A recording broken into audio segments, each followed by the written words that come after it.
There you go. All right, we are live. All right, so all politics are local. America's number one One. political hip hop radio talk show. We right now have we are starting our show. This is the Payne Report because it is the first Friday, and we're going to be joined shortly by Congressman Payne. After that, we're going to have the wonderful educator Kafele, Principal Kafele, who's going to be on, who's going to be talking about like education and the start of the new year. And Man we're on also going time. to have on Aaron Timmons, one of the probably the greatest living debate coach in history. Like he is amazing, and he just won a world championship, like a real world championship.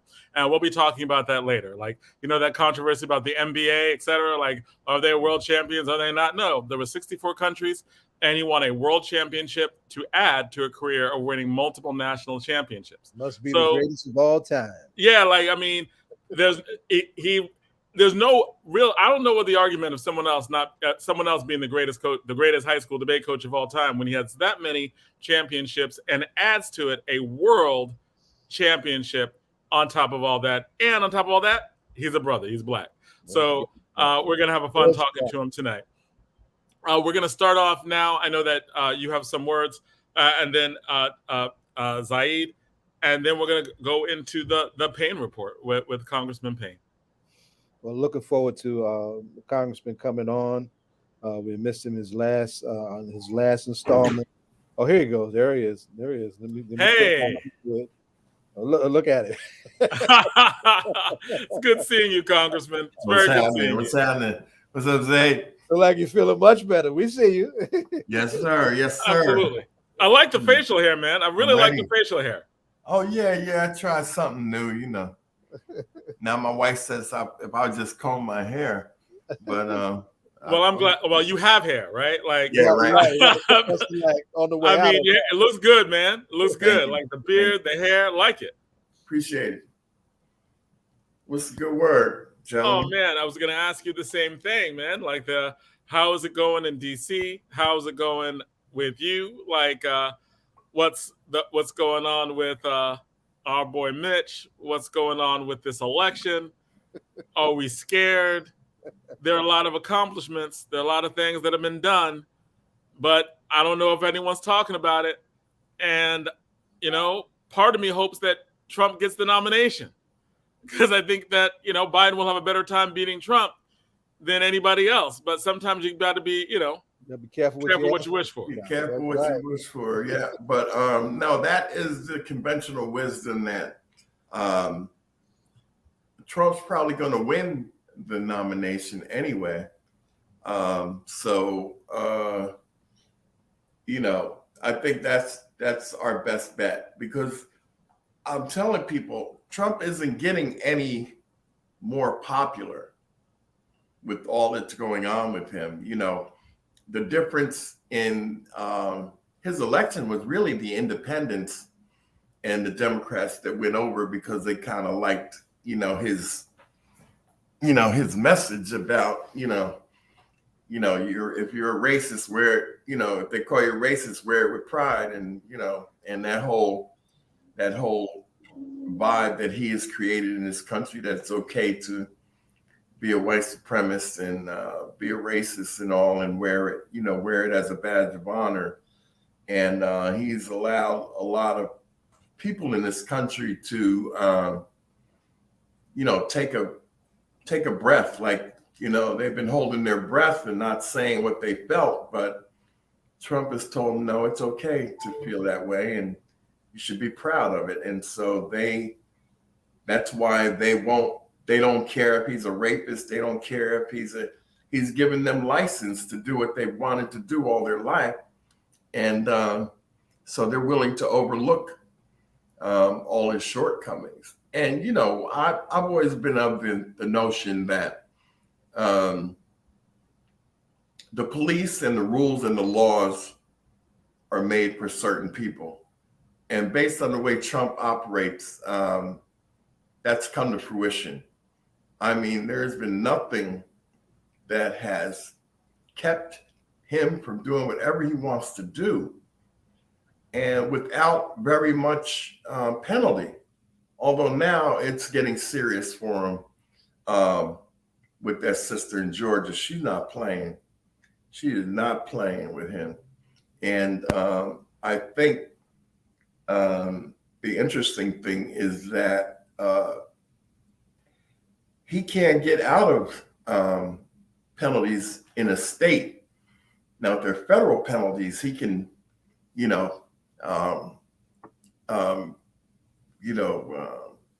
waive them, himself. He could take himself out of jail, but if he was president. But that state penalties and crimes, there's nothing he can do about those. So she appears, people were wondering why she was taking so long and this and that. Like, why hasn't she done it yet? Why hasn't she done it yet? She's making sure, and you know how it is, John, preparation, especially when you're going to have to debate and use facts, right, and have evidence. She's making sure she crossed every T and dotted every I. And just like this one criminal is asked to have a speedy trial, she's like, okay, I'm ready. Right. Because she took the time to prepare for anybody that came up, with something along those lines. She's ready. So she's got everything. She's ready. She said she could do all 19 right now, which is amazing. So she's prepared. And, that bodes well. Yeah, I think that I think she knows that it is better to not take a shot in this case than to take a shot and miss. Oh yeah. And look, and John, you know how it is. It's only one shot she has to get this right. So right. She can't rush and mess this thing up. So she took her time to do what she needed to do in order to make sure that she was ready. And the look on her face, she's ready. Yeah, I think so. I think so. And all this plays into the election, and we had a lot of conversations about what's been done in the last 2 years. Like, what has Biden done in the last 2 years? What is the legislation that's been passed?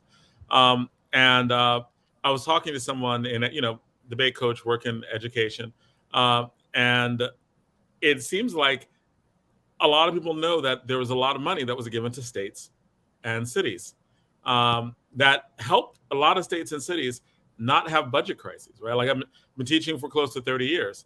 Every few years, there's like, it's got to be budget cuts, got to be tightening, got to be like, and you're cutting lots of education programs because education usually gets cut first. And so you see this cycle. And you haven't had that. Right. I mean, even coming out of COVID, I mean, anybody, what is the problem is the time delay in implementation of monies and programs and this, and when you start to see the results. I mean, the CHIPS Act. I mean, we're going to be the biggest producer of chips again, not China. I mean, the Inflation Reduction Act. I mean, that is setting us up for a really prosperous a few years in the next few years. But these things don't happen instantaneously, which a lot of our population likes now. Twitter, Instagram, Snapchat, this everything instant gratification. Well, he did it. I don't see nothing. What happened? And these things take a little time to. But I mean, I think there are two things, right? Like, first, some of the things already happened, right?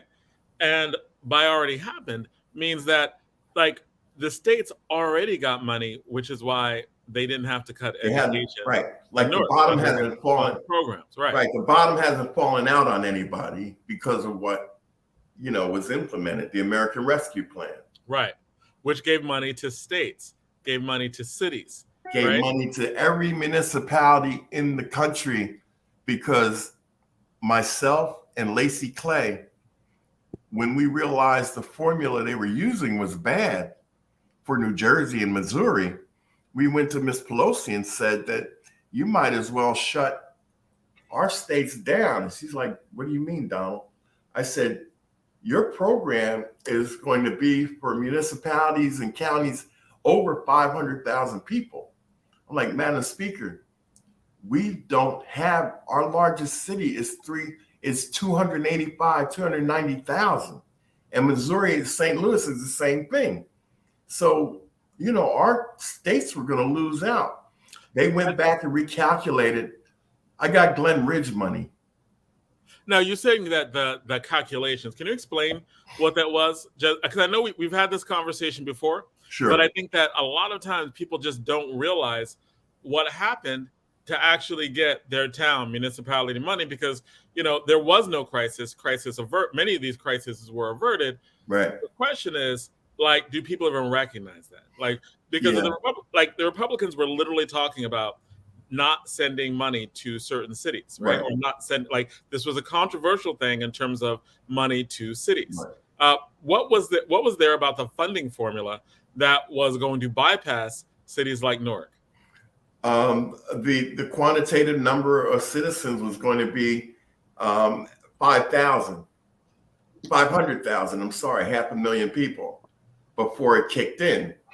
And I went to Ms. Pelosi along with Lacey Clay, like I said, you know, 2 Black members of the Congressional Black Caucus, and said that our states would be ruined. So, you know, that's when they went back and recalculated it. And, you know, the formula got so deep that every town and hamlet in the country got money. Like I said, I got Glen Ridge, like $500,000, you know? So, I mean, Newark got $184 million, $184 million. County of Essex got $155 million. Hudson County got $137 million. Union County got $125 million. Hillside got $2 million. Orange got $4 million. East Orange got $6 million. So, I mean, you know, based on the work I did, and thank God, you know, I had a relationship with the speaker that I did, that I could go to her and have her listen, and then recalculate it was amazing. It really, I think it's one of my greatest accomplishments, you know, in my tenure in Congress, was getting her to relook at that formula, and they did that recalculation. And it's interesting because it seems like that helped out millions of people straight up, right? Like, I mean, can you imagine Newark? Can you imagine Newark got $184 million, just like, here you go. Right. I mean, bang, you know? That could be put into programs. That cures a lot of ills. Right. And there are a lot of programs that could have been and that were set up for that, but that people don't really talk about it, or like say, hey, this is the consequences of like who you voted for. And John, the disingenuous part of it is that the Republicans fought it tooth and nail, but then go back to their district and stand up with a big check and say, I brought this here for you. You know, it's disgusting. They're like, look at me. Yeah, even with the infrastructure money, they're all standing up in their communities talking about the roads that they paved and the bridges that they fixed, and not one of them voted for it. Right. And that's also something that's like, again, it's not even talked about broadly. Right. The infrastructure bill, and you could fill us in on this as well.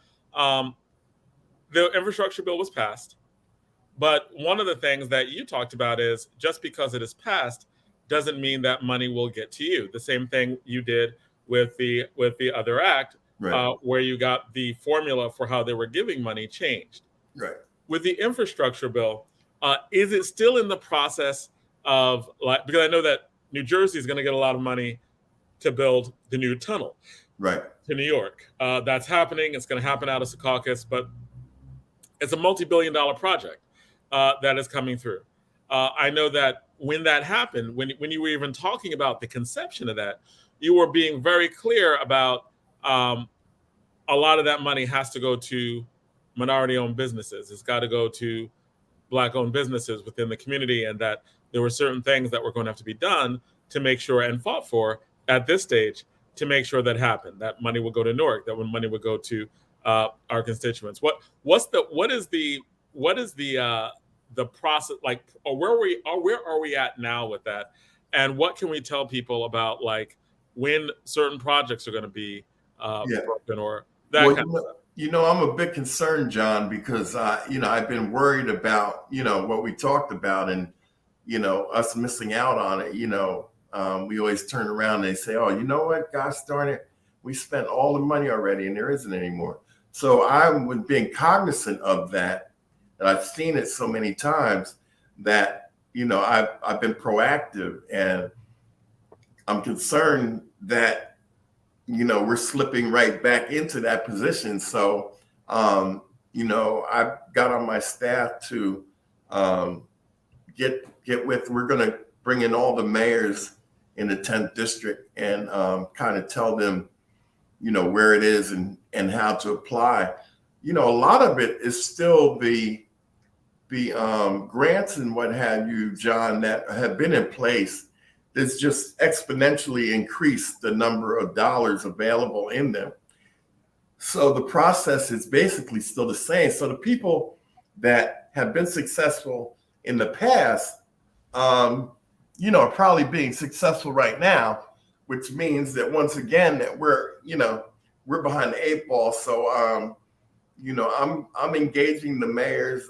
Orange came to me the other day, full disclosure, and said that where's this money? And they're looking at different, towns in Jersey that are getting the money, and they're not getting anything. We have to look at the process that they're using. Are their grants being written to the level that will make them successful? So we have to look at a few things. But Orange kind of sounded the alarm, and so I've doubled my efforts in that area, and I'm going to meet with all the mayors and BAs and whoever they send from each municipality and try to tell them how to get that money. I'm going to contact Secretary Buttigieg and express my concern that I feel like I'm missing out on this if other communities are getting these dollars. I'm very worried because I haven't seen very much coming my way. So, I've doubled my efforts with that respect. I'm not going to have this $1 trillion go out and then, I turn around and look at my people in my district and, they didn't benefit from this thing. I'm really the impetus on the Gateway project, as you brought up. I'm the highest ranking Democrat on railroads, pipelines, and hazardous material. And hopefully if we win the Congress again next year, I'll be the ranking member. I'll be the chairman again. But it was really through my efforts that we finally got the Gateway money. Thank God that President Biden is an Amtrak guy. So it wasn't very hard to convince him. And I've stayed persistent with Secretary Buttigieg. The poor guy, when he would see me, he'd go, "I know, Gateway, I know." Before I go to say hello to him, he'd put his hand up. He says, "I know, Gateway, I know." So I guess my message got through to him. But, I was just able to get $6.8 billion brought to New Jersey for the Gateway project. So we're well on our way. I'm meeting with the Gateway Development Corporation. I'm meeting with Port Authority, and I'm bringing in minority firms that I know can do this work on this job as massive as it is, because the other excuse is always, well, we can't find anybody that qualifies. No, actually, here are several firms that can qualify and can do the work. And so, I'm meeting with New Jersey Transit, the Gateway Community Development Corporation, and the Port Authority with respect to minority participation on the project.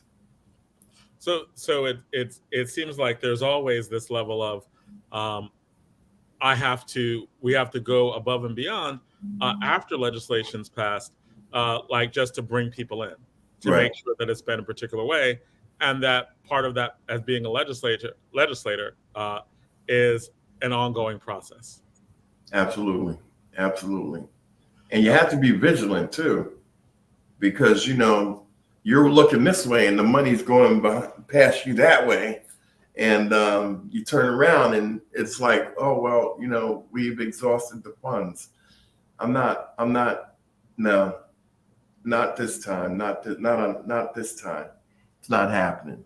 We're going to benefit from this $1 trillion. If we can't get a piece of $1 trillion, then something's wrong. And especially since you're talking about, because a lot of this is what people are saying, hey, we need votes. And they're like, hey, why do we vote, right? Why do we get engaged in this process when we know that part of this process is benefiting, empowering communities, right? And it seems like in New Jersey, the people who control a lot of this process are fellow Democrats who needed a lot of Black people to get elected.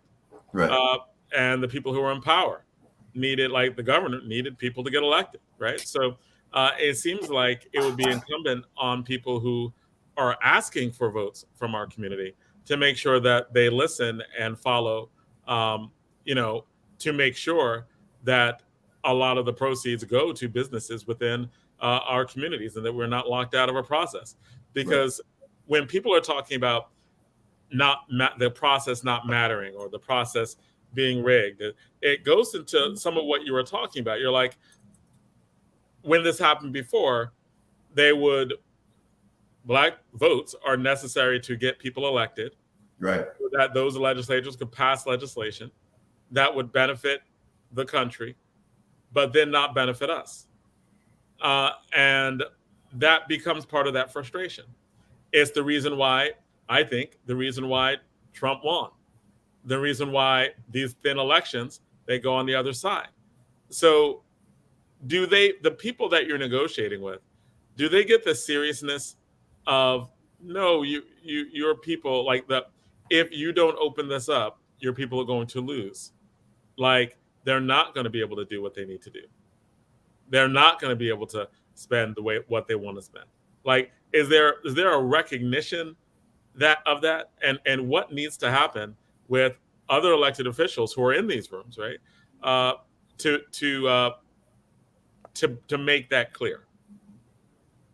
Well, I mean, to the extent that our folks are shut out, it's a function of proximity. Not all of us are shut out, but concentrated areas of our people sometimes feel that they're shut out.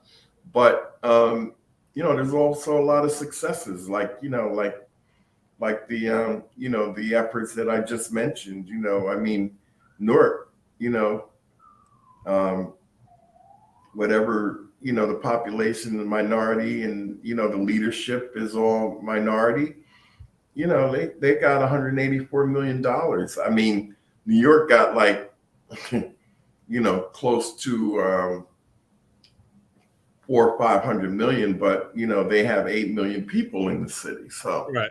It was population driven, and so based on the size of Newark, 184 million, that's probably 1/5 of the whole entire city budget that they received in a lump sum. So municipalities that are majority minority did well in that process, and we have to continue to make that happen. I think, to the extent that President Biden, understands it, I'm sure people feel that he could do better in areas. One of the major areas is the debt relief for, students, where he hasn't really come through in that. But I think that's something that, can be revisited and, he'll finally make good on. But I mean, there have been, for people that have been disappointed in him, you're not, I guess there's a lot more you could do, but, based on the circumstances and the leadership in this country, you weren't going to do much better than him. And now, I mean, how do people feel about Hillary? Just think if Hillary was president, you'd still have Roe v. Wade. You wouldn't have a Supreme Court that looked like it does. I mean, now Hillary doesn't look so bad to a lot more people based on what we've been exposed to over the 4 years of Donald Trump. And I also think that there are things that get done, even on student loans. There were so many people in student loans who there were so many different people who got their loans forgiven, right?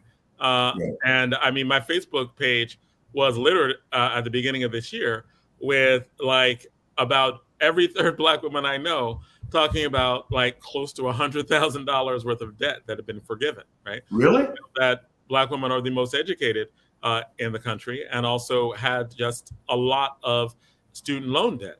And that was through existing programs. So that didn't get overturned. There were a lot of programs that seemed to have been going full force in the whole debt forgiveness part, even if the new legislation was sidelined.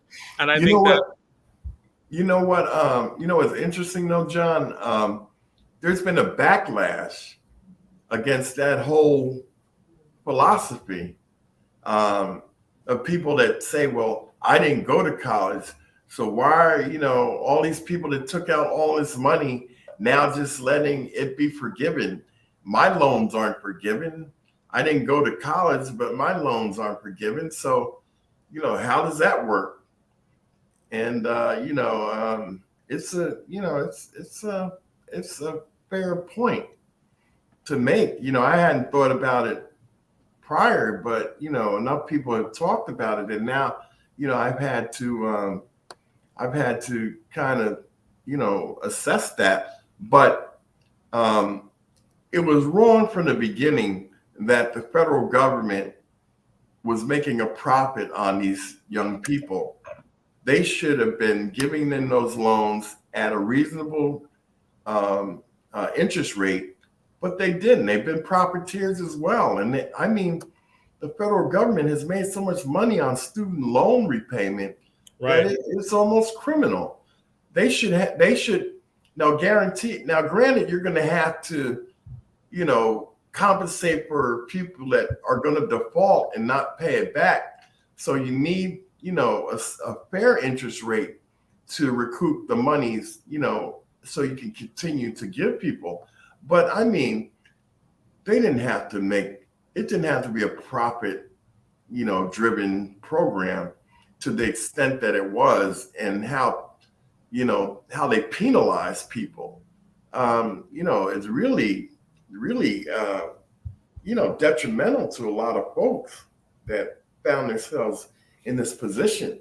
So that's what I would like to see. I'd like to see the program revamped and the interest rates reduced and other codicils that can make this thing work for people and not bankrupt them, on their way. So, yeah. No, I agree with you on that. It seemed like these are predatory lending that takes place.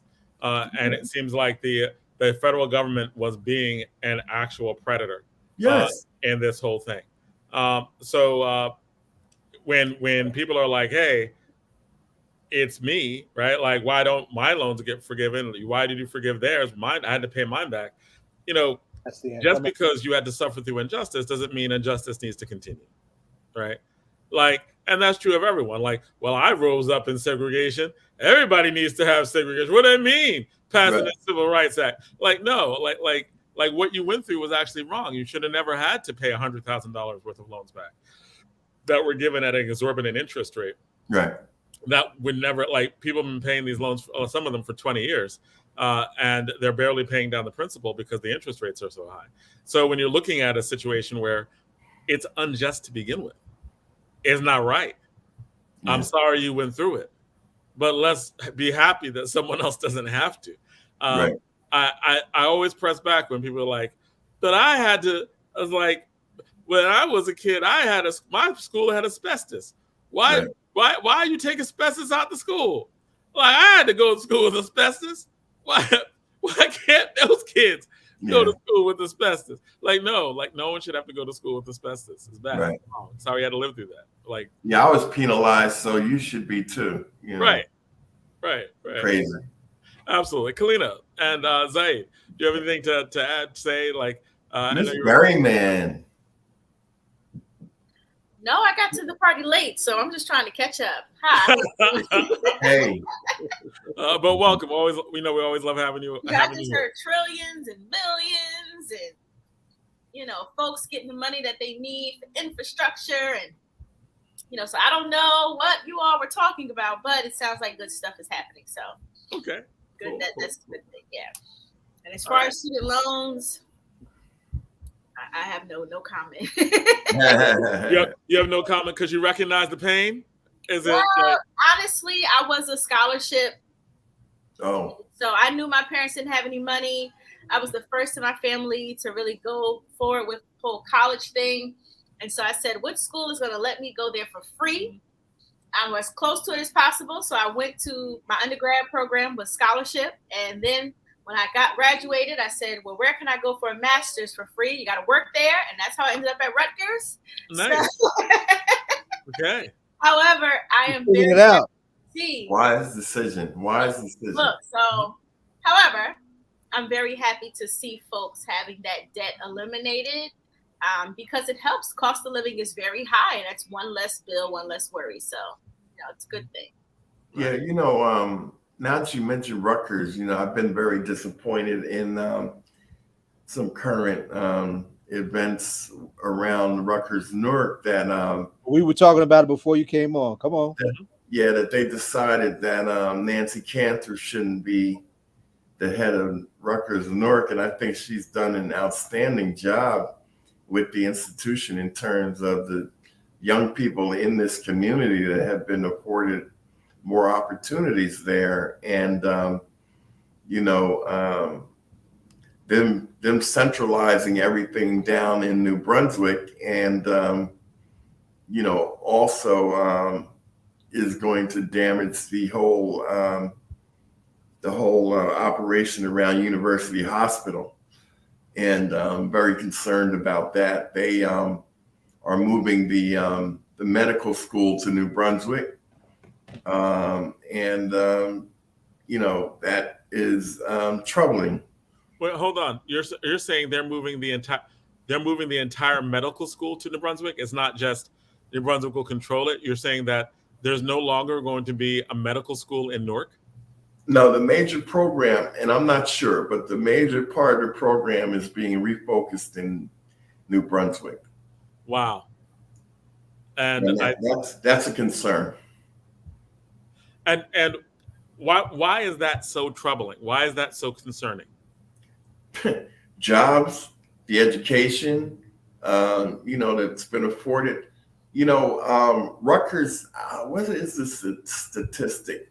Rutgers is in the top 10 of educating Black doctors in this country.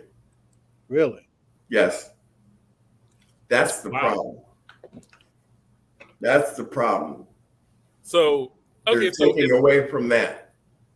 Wow. It's interesting. I did not know that statistic. Rutgers is in the top 10 of educating Black doctors in this country? Yes. So there seems to be a theme. Like I didn't understand because Rutgers Newark has accepted 60%, has increased their enrollment of students in Newark by 60%. Under Nancy Cantor. Right, Right. under Nancy Cantor. And under the current president, she has given scholarships. She has made it so that many Norkers can go to Rutgers Newark for free, including for many in their honors program can go there in their honors program and for room and board. Right. Right. Um, Absolutely. and And Marsha Brown, who has subsequently retired, was a great advisor to Nancy Cantor when she came here and got her assimilated into the culture and all. And so a lot of, Miss Cantor's work was aided by Marsha Brown being involved. So. Yes, and she knew who to tap, right? Right. Because Marsha Brown clearly has a reputation for being in and of the community, and she literally looked at Marsha Brown, a record of accomplishment, and was like, "Hey, I need your help," right? And she was someone who did that work well. Absolutely. So sometimes people get in positions and they don't really look at the people who are there and the capabilities and what they mean. And Nancy saw and rode with the well to be able to help be a partner, like a real partner in the city. So what can be done? Because it seems like, again, this comes down to votes and resources. It seems like there are people in New Brunswick who do not like all the resources that are going into Newark and that are going into the people who look like people in Newark in terms of educating all those Black doctors, educating all those Newark kids with a college degree. It seems like that it just seems like there may be creating some level of resentment in New Brunswick where they don't think those resources should be spent that way, especially when the president said of Nancy Cantor, lauded her work, said her work was amazing in Newark, right? He was like, "You did so well for the city of Newark. You're fired." Right. Yeah. Yeah. That I think that's pretty interesting that you put it that way. That's basically what it looks like, and there's always a resentment of Newark, and it's interesting the same type of attitude plays out across the country where they call themselves the flyover states. They make themselves sound pitiful and all, and then they call us the coastal elites, and then they describe themselves as though we're just the flyover states. So they're creating a negative connotation that they almost act as if we created it. They created both of them, the coastal elites and the flyover states. So there's always a bias, believe me, between when New Jersey and New York are involved, and Connecticut and California. There's a resentment of those states because it appears they always do so well and get so much. But it has a lot to do with populations, and so it's a problem for me all the time fighting for resources. We've done well under my leadership and tutelage and Miss Pelosi being in charge. Amtrak for the first time was fully funded. Well, now I'm hearing that next year's budget under the Republicans, they're going to cut 93% of what they gave Amtrak this year. Wow. We're right back in the hole when the federal government finally stepped up and gave Amtrak the money that they promised them when they initially took over the system. See, Amtrak stepped in to take over to create a commuter rail system across the country in like the early 1970s. And the federal government was supposed to help them fund it to a certain level. The federal government, until this year, had never fully funded Amtrak.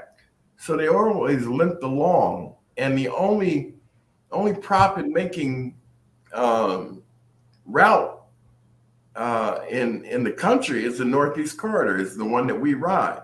That's the only one that makes any profit or breaks even.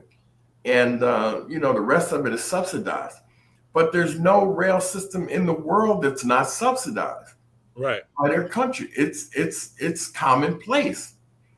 But for the reasons that the Republicans don't like that type of thing, if it's not making money, then it's not worth it. Is their attitude. And so, but for them to point that it doesn't make money, none of them make money across the world. You name me one rail system in the world that makes money, and I'll say, oh, okay, none of them do. But it's an important transportation mode all around the world, and we really need to invest in our system. We're falling so far behind. The United States is not the United States that it was after World War II. And, a lot of it is smoke and mirrors now. I mean, there are trains in China that go 600 miles an hour.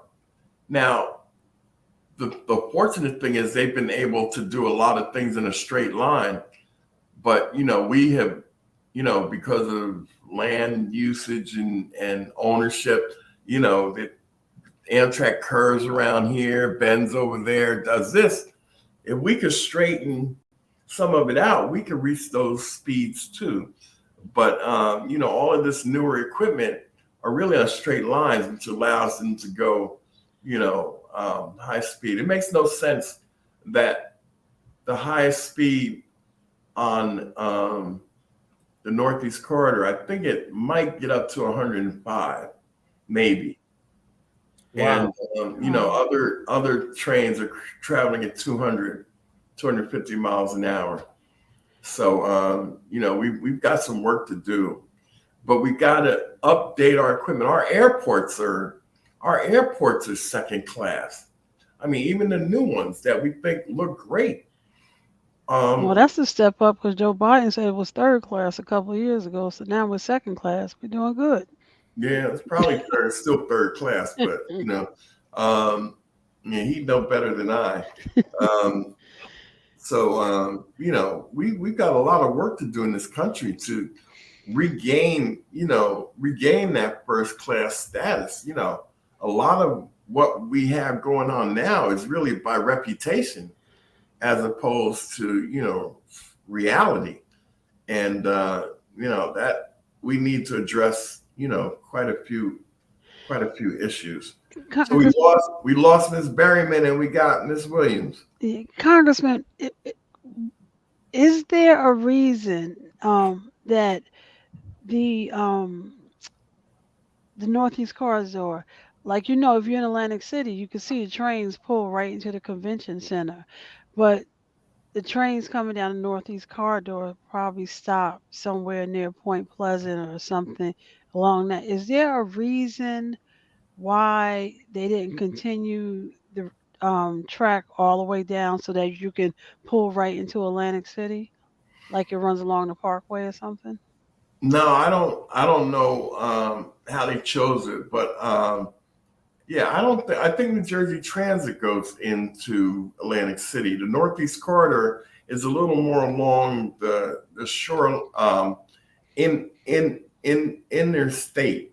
It's a little more west of the shore, okay. Going straight down.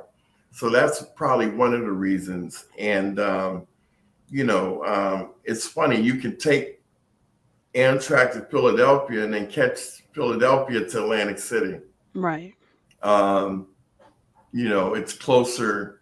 Philly is closer to Atlantic City than a lot of the the trains going through New Jersey are. Yeah, but if you're standing in the lobby of, like the convention center, it's something to see, like, because you can just see the trains pulling in and, going out.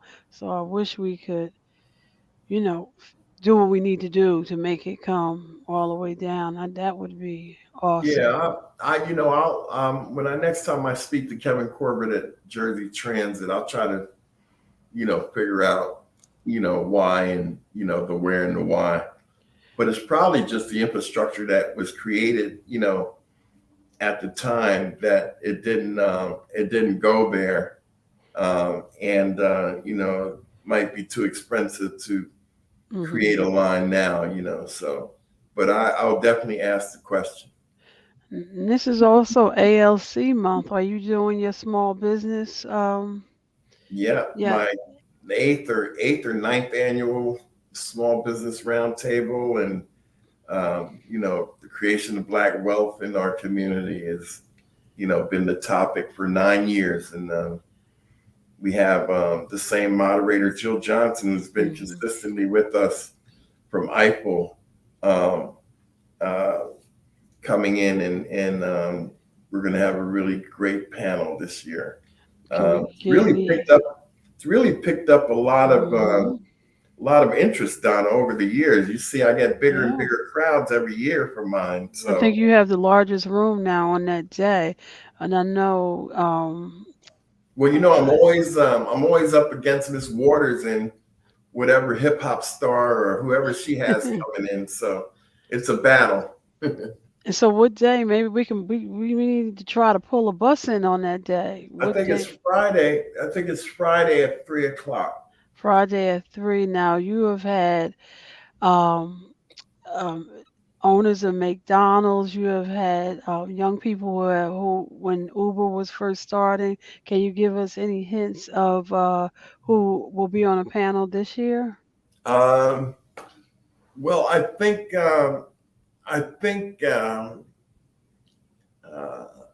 Google or Amazon wants to play a big role, and they have somebody that will be on the panel.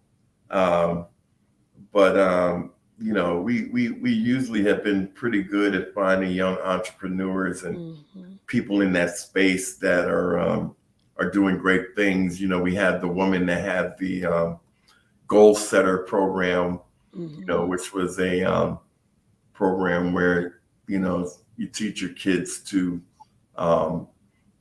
save money and that's what the app, and all. And really, a Black female. We need to follow up to see where she is now. That was 2 or 3 years ago, and we were trying to connect her to a bank where she could, offer the credit cards and things. But she had a really great program going. Right. Yeah.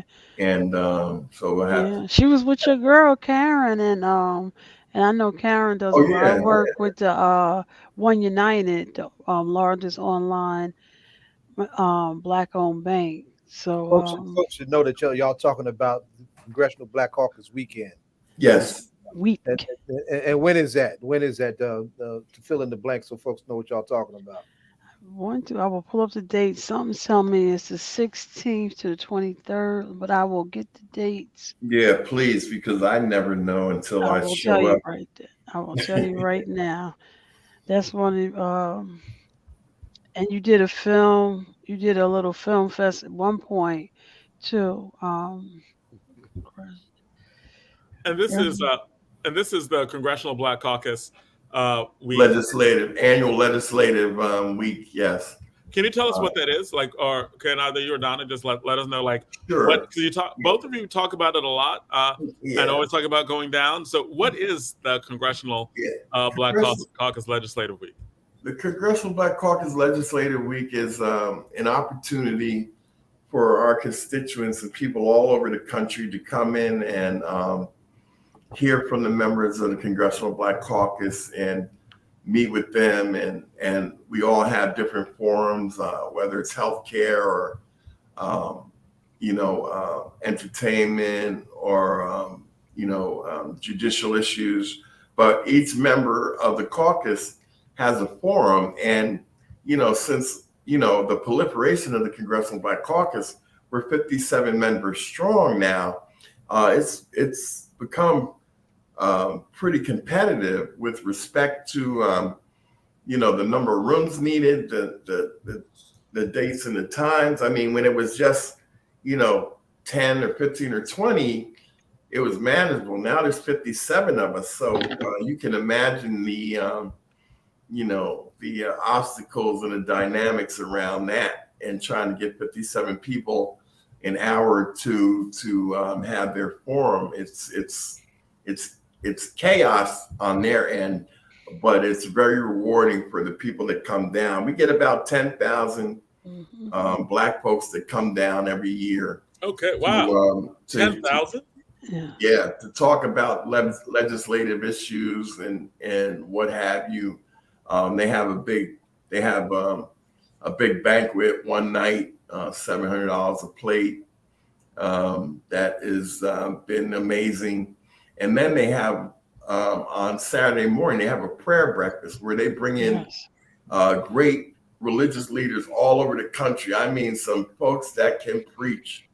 And that's always a highlight of the Congressional Black Caucus, is the prayer breakfast, because every year they have some dynamic preacher that turns it out. And and everybody like Freddie Haynes, and different. You have imams and different. This year is September 20th to the 24th. It commences on the 20th, and they close out on the 24th with Congressman Payne's annual scholarship cruise. And we're the last official event of the Congressional Black Caucus. So once that cruise is over, the week is officially closed.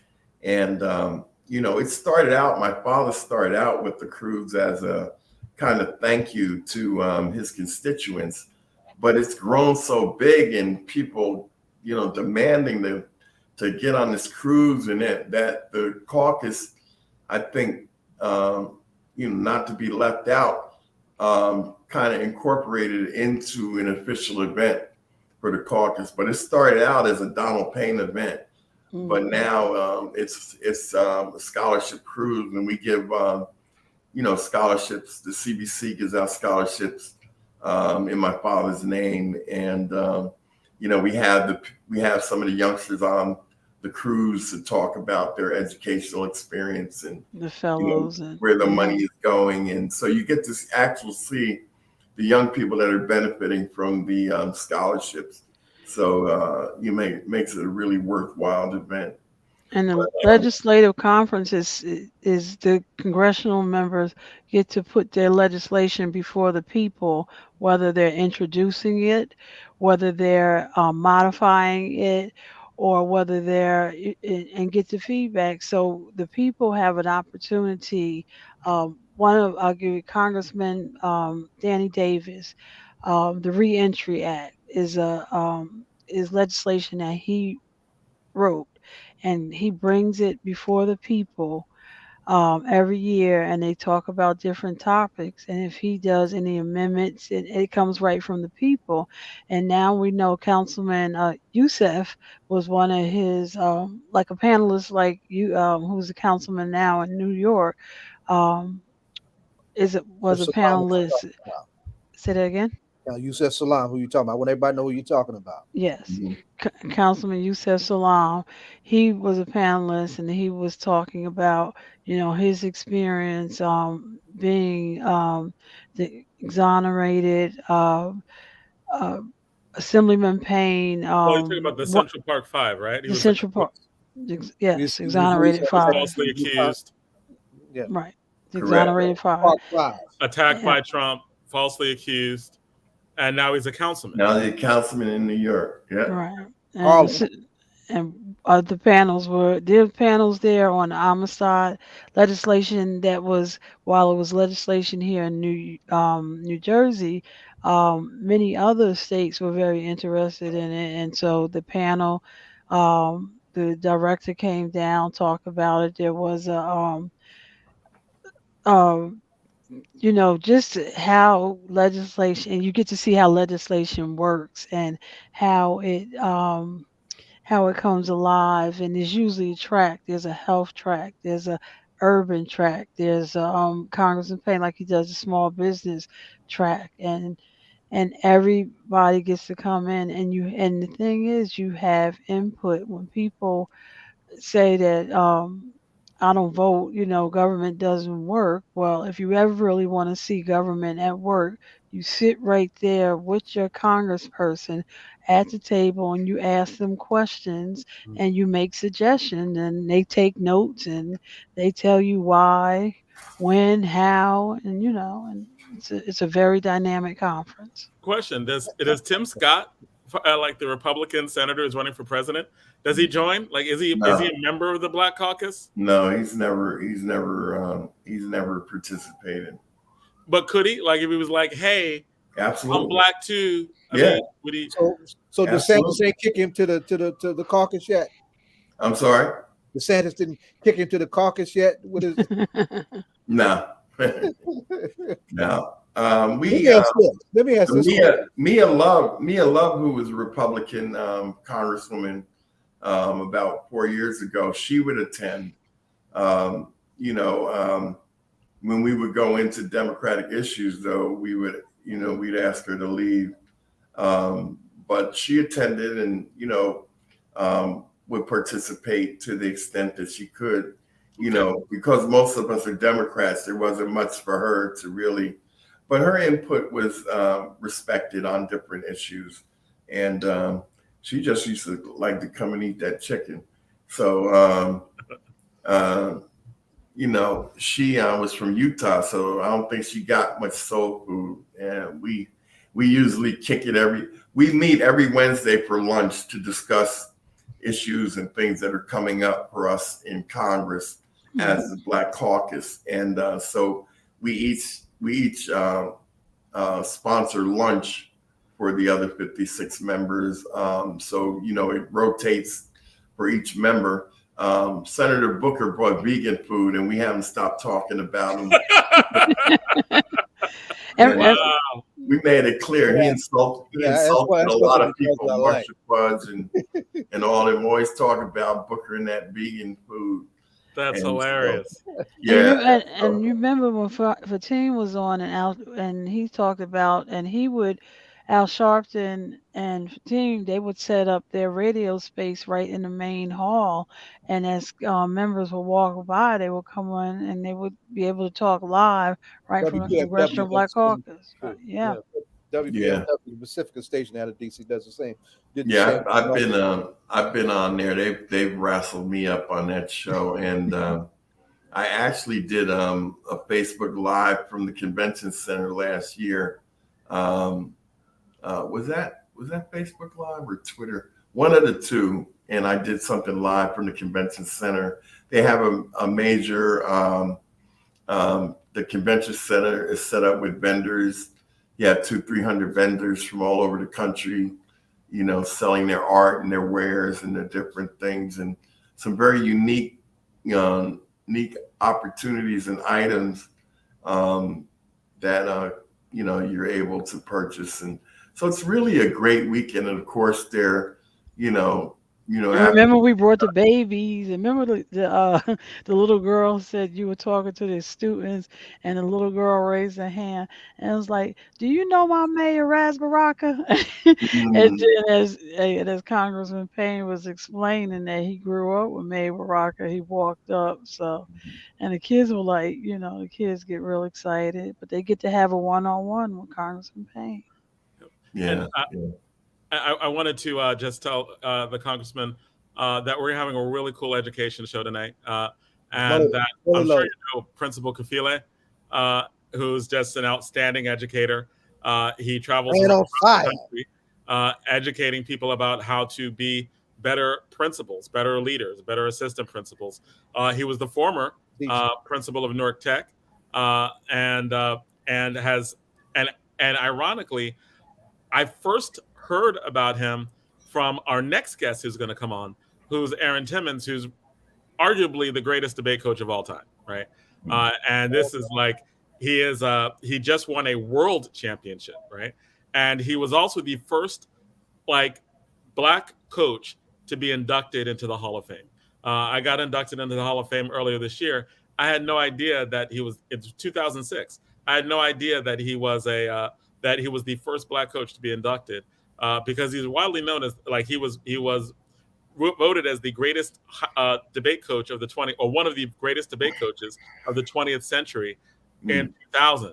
And then he went on to win more national championships in multiple divisions and multiple points of high school debate. And just last week, or just last month rather, went to Vietnam leading the American team. And they, for the first time since 1994, you had 64 countries, and they came in first. They represented the United States around the country. Around the world. That's what's up. With 64 different countries, and I believe they beat Canada in the final round of that. And they think we can just play basketball. Right. And he's just a phenomenal coach. And I know that you're always interested in these things because you support debate.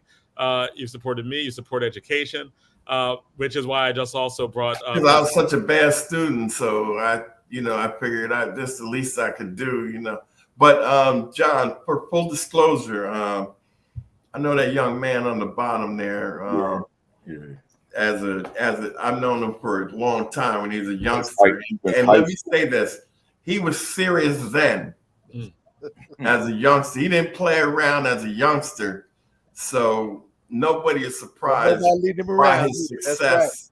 By his success leading young people, because he has always been straightforward, no nonsense about his business, and that's the type of person you need for young people. So, I commend Kafele for all the things that he's done. When I was a goofy little kid, I was older than him, and he was much more adult than I ever was as a youngster, and so I'm not surprised with his success in whatever he's decided to touch. So you're too kind. Good to see you, brother. I appreciate your words, brother Congressman. Absolutely. I see you every month when you're on here. I don't think I've missed you in a long time. I know. I always see you. I always see you dropping nuggets in the That's right. And I know you're with me. Yes, sir. Appreciate that. Absolutely. Now, Congressman, let us know anything else that we are like, because I know that you are always busy and you're working things behind the scenes, in front of the scenes. Like, they're just stuff that you're doing, and I always appreciate knowing the different levels in which you're working. It's not just passing legislation; it's actually talking to people to make sure that the legislation is executed in a particular way. So even if the Democrats aren't the majority, there's work that you're doing to make sure that money gets to Newark, et cetera. So I'll just, leave you with that final word, respecting your time and all that. So talk to us, Congressman. Yeah, as a matter of fact, I'm sure all of you know that Mayor Baraka has his 24 hours of peace tonight. And so that's why I donned my jersey baseball suit and got my old license plate T-shirt on under here, so I'm not sure which one I'm gonna rock. But I had a car, and my car used to say "Too fat for you." So it's kind of a play on words. I was a lot heavier then, so I said like either I'm too fat for you, or I'm too cool for you, whichever way you want to look at it. So. But I'm looking forward to being with the mayor. He asked me, very surprised, he called and asked me to speak, with respect to the 24 hours of peace. So that's where I'm hopping up. My staff is bringing in here. You're one of the first people, but I'm not going to leave. I'm not going to leave my people before it's my time, because, Baraka's thing is once a year. This is every month, so you got to stay. When are you going to speak? You going to speak tonight? Yes, sir. Yes, sir. I'm on my way. When I leave here, I'm up in about 10-15 minutes. So Now, before you go, I got to mess with you. Baruti, what jersey should he be wearing? He should be wearing the Newark Eagles. That's right. That's right. Well, I made this for myself. It's Jersey and it's got the 973 on it, the area okay. code. So, Representing the area No, code. there you go. that's nice. That is hip hop. Absolutely. And I'm not surprised, Congressman. One of my favorite pictures, and when people want to understand government, it's how your local government can reach to your federal government for resources. And I remember when President Obama came in to Newark, and on that tarmac was Congressman Payne, Senator Booker, and Mayor Baraka. And that to me was one of the most powerful things that had, if we need something for our community, it doesn't have to be a whole bunch of chief of staffs getting together trying to get y'all in the same room. Y'all pick up, make a phone call, text each other. We need this for the 10th congressional district, and it gets done. And that's because Mayor Baraka texted me today about an issue that he's having, with Amtrak, and I said I'll call the president. And so in New Jersey we have a very unique situation. For whatever reason there are tensions sometimes, but I'm of the opinion that we really don't need it because we all want to see Newark in the area and the state prosper. Senator Booker and I have had issues in the past.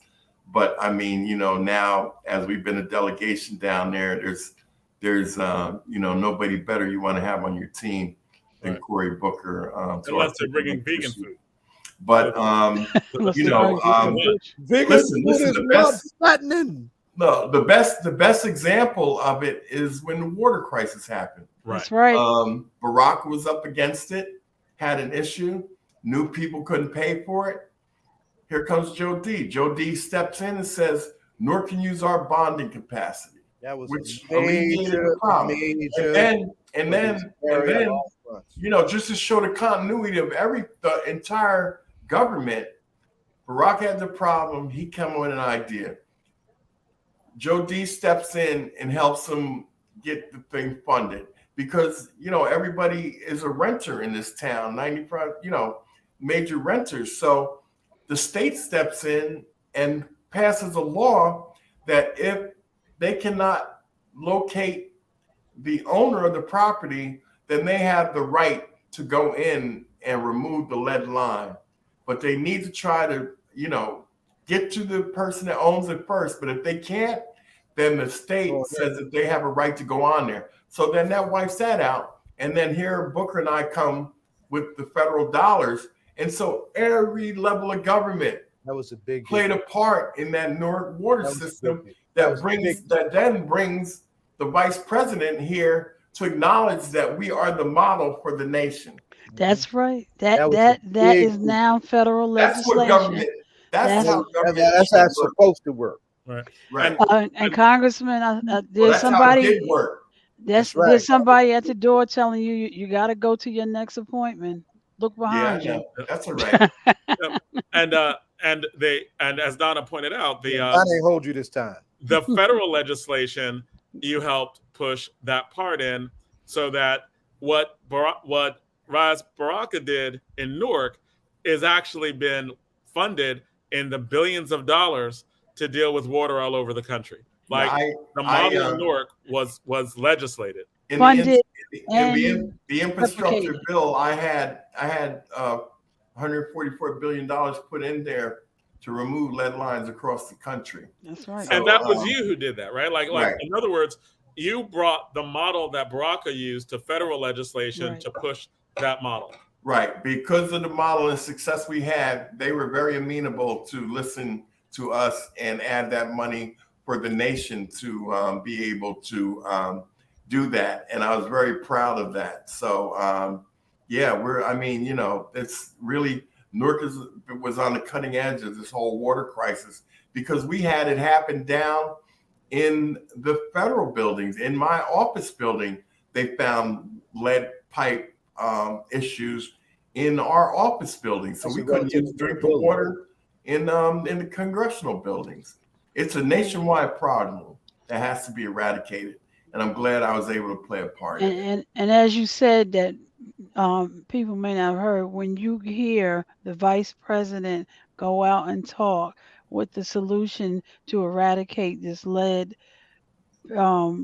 problem throughout the United States, it was first done right here, 10th Congressional District, Newark, New Jersey, and a Well, plan that came right we out are of the New Jersey. model. We are the model, and the vice president and the administration have acknowledged that we're the model. In fact, I had Congress people coming to me to talk to me about what we did in Newark. So it's been a great experience. So I better go.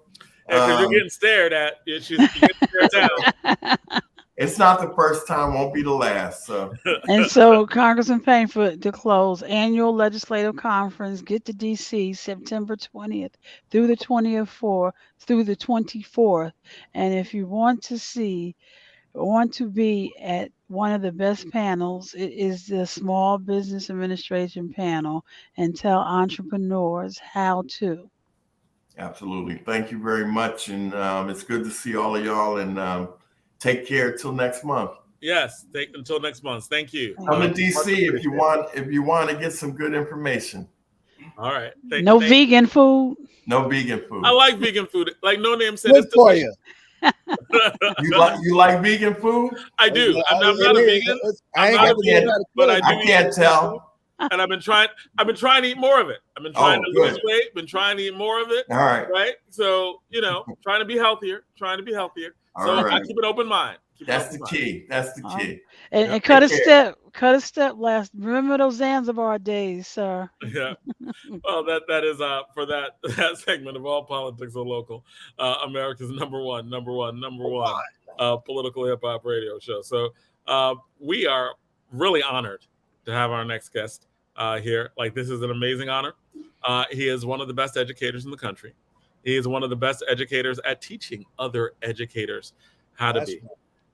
He has a Facebook Live and podcast, and he's written a series of books that are not just well received, but they're in demand. His latest book that I just had up here is The Assistant Principal Identity. The Assistant Principal Identity is just the latest in his advice to how to be an assistant principal, to how to be a principal, to how to be an educational leader, how to educate Black males, how to deal with discrimination in education. These are all things that Principal Kafele, as he is known, always has been pushing. So it is an honor to have you here as an educator. It's an honor to have you here, and thank you for coming on All Politics Are Local. Oh yeah, it's an honor to be here with you. It's interesting. This is my Friday night ritual, and folks that know me know that. When I'm on the airplane, I make sure that I have Wi-Fi and I watch you all, and it's just my thing. My Friday night ritual is to watch All Politics Are Local. So it's good to be here with you all. And we appreciate your support all the time, right? Like, we see you in the comments. And we are always, honored that you watch, honored that you promote us, and very honored that you have her on, because that you have us on, that we can have you on, because you are really nationally respected in what you do. The new book is called The Assistant Principal Identity, and I know that you've been doing a lot of work when touring on this. Yeah. What is the importance of this book, and how does it fit into the rest of the work that you've done? Oh, great. Kalina Berryman is here, and I know that she's got questions as an amazing educator that she is as well. And before I answer, let me say to Donna, my wife and I were at Orange Park 2 Saturdays ago, and I was definitely looking for you while I was there. We had such a great time, man. That might have been, recreationally the high point of the year. Just being in that park, man, sweating, getting What my was the occasion? on, For man. everybody And thinking. I was looking. I said Donna might be up on the stage somewhere, right? Because you miss Orange, you know. Yeah. But nah, I missed you though. But we had a good time. Yes, Orange. That's two of the biggest festivals, our House Festival and our Caribbean Festival. Yeah. And like I was telling last week when we were talking about 24 hours of peace, when we have the festivals now, I need to make sure there's some ice somewhere. I got up one night at 2 o'clock in the morning and hit BLS, and Kevin Hedge was on. Oh my gosh. He started with That's How the Good Lord Works. And he just kept going. And I was going, and I'm like, I need a commercial. I need a commercial. But that music just has you, Yeah. it has your spirit going and your body, but the knees, whoo, Yeah. yes. Yeah. That house music Jersey sound, man. Yes. Nothing like it. Nothing like it. Yeah. So that question and Jonathan, keep me on with everybody so I can see y'all. Okay. But the assistant principal identity, in a nutshell, it's really about the subtitle: protecting your leadership mindset, fervor, and authenticity. Because it's very easy to lose them all, and there's so many subcategories within that. It's 35 that I listed in the book. These 35 self-reflective questions falling under those three subheadings. But just looking at one of them, the mindset. One can go into a school as a teacher, as an administrator, as a whatever the capacity, and you're bringing this certain energy, certain enthusiasm, excitement, passion, drive, determination, consciousness to do this at a high level. And it's very easy if you allow it to. And you've been in this business, Jonathan, a long time, so you understand this. It's very easy if you allow it to, for you to lose that excitement, to lose that drive, to lose that enthusiasm, to lose that passion. And when I say that, enthusiasm, drive, energy, excitement, etc., for the children, for the work, for your craft, right? So what I'm doing in this book is saying, let's take a look at you. Let's take a look at who you are, starting attitude or mindset, and what are you doing to safeguard it, to protect it. And, just speaking for me, most people know in the Jersey, New York City area, I've been through some storms in public education. I've been through them. It was all over the media. But my objective was to sustain the energy that I brought in despite those storms. And some of us, I would dare say, many of us, we lose that. So if I could put the word why, meaning your purpose, your why, right there at the core of all that energy, all that excitement, all that determination that you bring to the work, right there at the center is your purpose. And it's so easy, particularly when we talk about within a pandemic or these years now that we're back, those of you in the buildings, back into the building. And as I hear so many educators say, teachers, principals, counselors, whomever, that the work now is that much more strenuous, that much more challenging than it was during the stay at home and prior to the pandemic. And I say to them, of course it is, because this is a different youngster, right? So you're trying to do a lot of the things that made you successful pre-pandemic in this, I don't want to call it post-pandemic, but back to school age, right? And this is a different youngster. It's a different time. It's a different environment, but you're trying to be the same you. You haven't made a pivot into this kid who was home for 2 years. And none of that's going to change until from kindergarten on up, those kids have graduated. These are the students that we're working with now, right? So I say to folks, toward protecting yourself, whether it be your mindset, your fervor, or authenticity, you've got to make sure that you have adapted to the current times. Because once you lose that why, your purpose, then all you're doing is showing up to a job every day. That's all you're doing. You're going to work. Now, you're going to your 9 to 5, but you're not operating within a purpose to sustain you over a long course of time. Go ahead.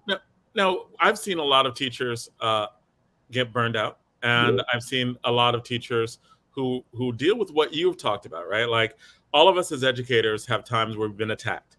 We've been attacked professionally. We've been attacked personally.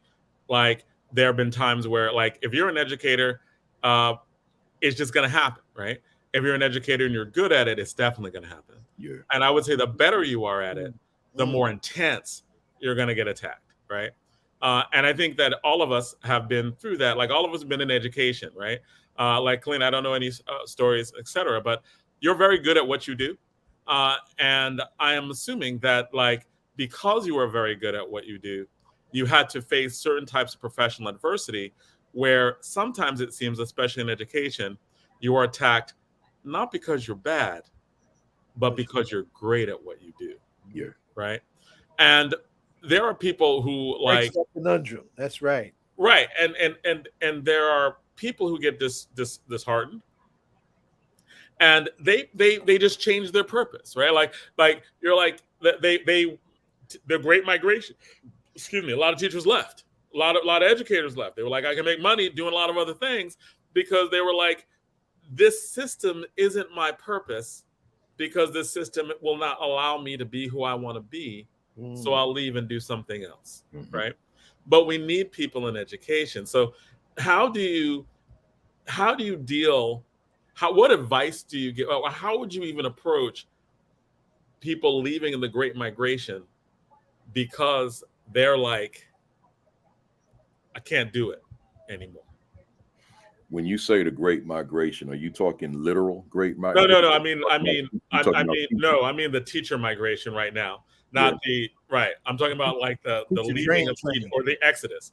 Poor choice of words on my part. Should have probably used like the exodus of teaching, right? Like the people are leaving, like parting the Red Seas, like getting out of here. Getting out. That's a question that I have conversation with teachers about on a regular basis. Sometimes it's thank you. Sometimes it's folks who contact me through email and inbox, and other times it's when I'm on the road and just talking to people, and that's a concern of a lot of people. And my conversation with them is, first question, and it's kind of the same with everybody. Tell me, teacher, what'd you get into this business for in the first place? And what I discourage them from saying to me, don't tell me about you want to make a difference. I'm not interested in that. Don't tell me about you want to make an impact. Don't tell me about the love you have for children. I don't care about that, because theoretically we all have that. We all want to make a difference. We all want to make an impact. We all theoretically love children, etc. I said, I don't want those macro responses. Give me this. Give me that narrow. Why did you feel that this was for you? And here's the thing, Jonathan. A lot of folks forgot that answer. They have to think hard. See, they forgot. So what that's telling me, eventually we'll get there. But what that's telling me then, you're not walking in a purpose. And it's easy for you to become discouraged. It's easy for you to look for other things to do, because you're not rooted in anything. You're not planted in anything. You're not grounded in anything. You're just showing up to work every day, and it's difficult, it's challenging, it's overwhelming, and you're going to look for something else to do where you can have better self-fulfillment, right? So I'm engaging them in a conversation, but what is it that you set out to do? Because I want to get that person back to that place. See, I can't change a system as a classroom teacher, right? I can have influence as a teacher with my principal if I have the people skills to do it. But I can't change a system. But I can isolate my classroom from the broader system. Because once those youngsters are in that room, that's my space. Now, are we still part of an organization? Of course. Yes, we are. But once we're in my room, I have a certain degree of autonomy if I know how to use it, right? And see, all that's training. Like remember, I'm not a teacher in the Black Lives Matter era. I'm a teacher in the 80s and 90s era. So So to infuse the kind of material that I brought into a classroom on a regular basis, one of the worst things that could have happened to me in terms of the system is being brought up in an era of African echoes, to use that as an example. So young Zaid opening up the session on every Sunday afternoon, right? And then being there every day. Well, that groomed me for becoming a teacher. So if I'm in that setting literally every Sunday of my life, and then I'm reading the books that they're selling or going to Liberation to buying them from Sister Mozak, and now this is shaping me and shaping me and shaping me, I can't do otherwise than be that guy because it's all I know. So now I got to figure I'm in a system, but this classroom is not that system. This classroom is Principal Kafele's world. So what I'm doing with that teacher now, to go back to the question, I'm having that deep conversation where that teacher has to go into some deep introspection of, wait a minute, yeah, this system is a mess, but I knew that before I walked into the building for the first time. There's no revelation when a teacher walks in the first time and like, oh my God, you knew that when you got there, before you got there. In fact, I say to teachers, you not only did you know it, but it's the reason that you wanted to be there, because in your mind, I am the solution. Nice. Certainly in my mind, that was what my thinking was. I'm the solution. Well, teacher, you can't lose that. And as we have that conversation, teacher, like as recent as, what's today, Friday, as recent as yesterday, right? Teachers, I do this keynote in Norwich, Connecticut. That teacher roll up on me, Kafele. Because I spent the whole hour talking about the why. The teacher rolls up on me, Kafele. I was questioning whether or not I wanted to go back. School starts next Tuesday. I'm ready. I'm ready, Kafele. I'm fired up, man. I'm fired up because you reminded me of my why. I lost that. I was just showing up to work. I forgot my purpose for being there. My purpose, my reason, my because. I'm just there. So there's no silver bullet. It's just, see, going back to that subtitle, it's protecting your mindset. And there's a lot of mindsets in classrooms, a lot of mindsets leading schools. I may dare say mindsets leading districts who left themselves exposed, unprotected, absolutely. Nothing to safeguard them. And now they become just a part of a system. Their authenticity is no longer there. They just cogs, man. They just in there working. And that's where I come in, to help somebody to get back on path. Because it seems what you're saying is that it's not about not having the fight, right? It's about being willing to have that fight and understanding why you fight. That's, that word you said, willing, that's the word. See, and like you think about, let's look at the sports analogy. You can practice and condition and prepare and coach them up all year long, off season. And then when training camp begins, football, and now it's time for the preseason, and now it's time for opening game, you can do all that practice you want. However, do you have the will to be great?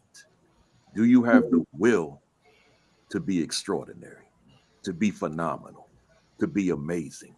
And the challenge to that question is, you and I can't teach will. Can't teach will to nobody. Right.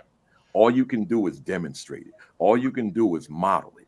But I can talk about it in terms of, where's your will? Because see, like this word will, when I coined this term, the attitude gap, I gave it a definition. The gap between those students who have the will to achieve excellence and those who do not. So I've been saying since 1988, every principal I had as a teacher, and every supervisor that I had as a teacher, and then every supervisor I had as a principal, they understand that the achievement gap language meant nothing to me. I didn't even use it with my staff. I said, we're not going after no achievement gap because if we use that deficit speech language, then it implies that the students are inferior. It implies that the students are substandard. I said, we're not using that. I said, my language is attitude gap, and I'm defining it two ways. The gap between those students, again, who have the will. So you got this student who's fired up and this student who seemingly doesn't want to be here, with the emphasis on the word seemingly, because when you start peeling back layers, you find that there's justifiable reason. Right. And then so this gap here, and then I said, I want to close that gap, everybody in between.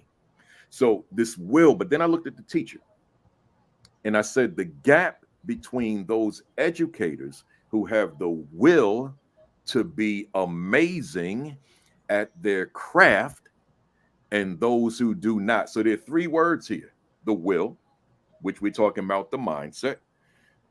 Amazing. Do you have the willingness to be the best version of yourself, right? To be great, like you, a Hall of Famer.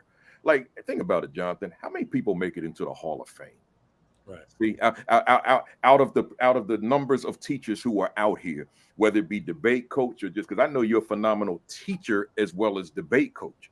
So how many make it to the Hall of Fame? I doubt that the Hall of Fame was your goal, but I believe with every fiber of my being that you said, I'm going to be the best version of myself because the children will therefore benefit. So that will to be amazing, you in there being amazing, and that's why you're recognized as a Hall of Famer, man.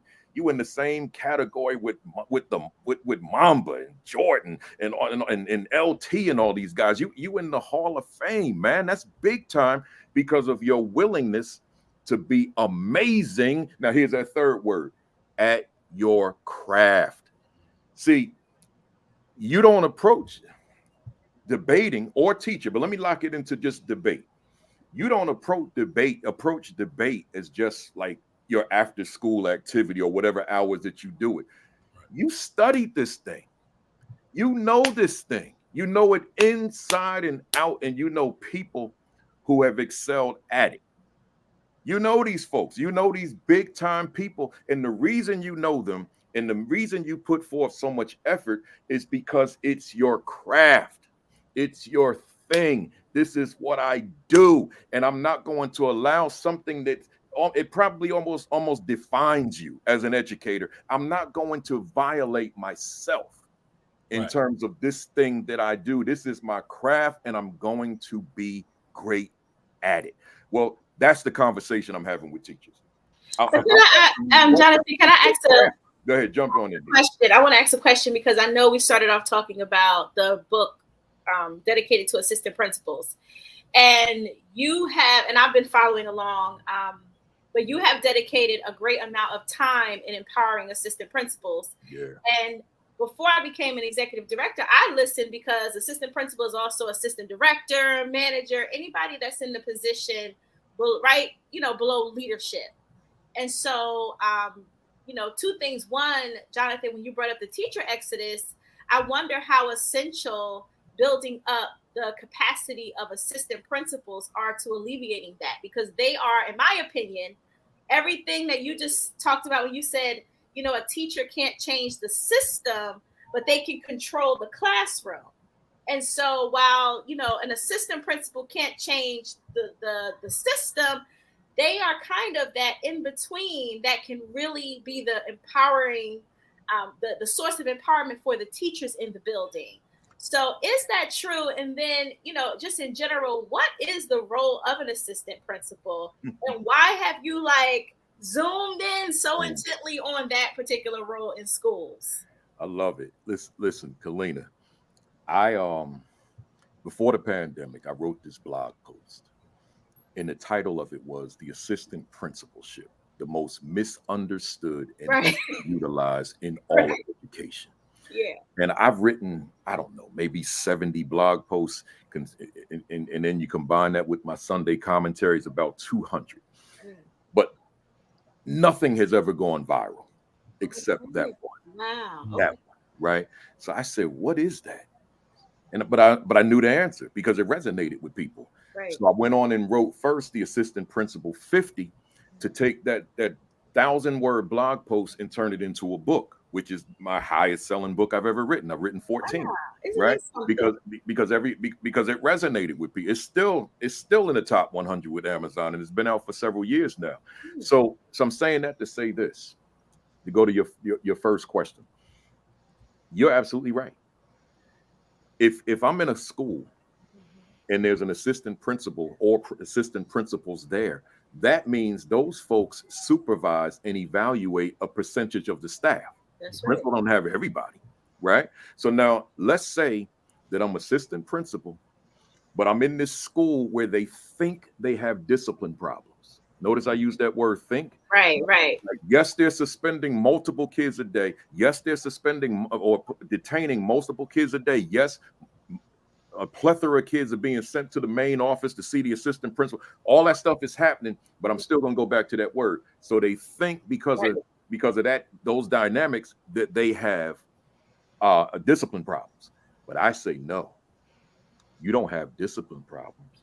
You have severe problems with the culture of your building. The culture of your building is probably receiving zero attention. So there's no attention to detail as it relates to the culture of the school. So the manifestation of a sick, toxic, broken culture is undesirable behaviors. So now, and so who are we going to give that job to?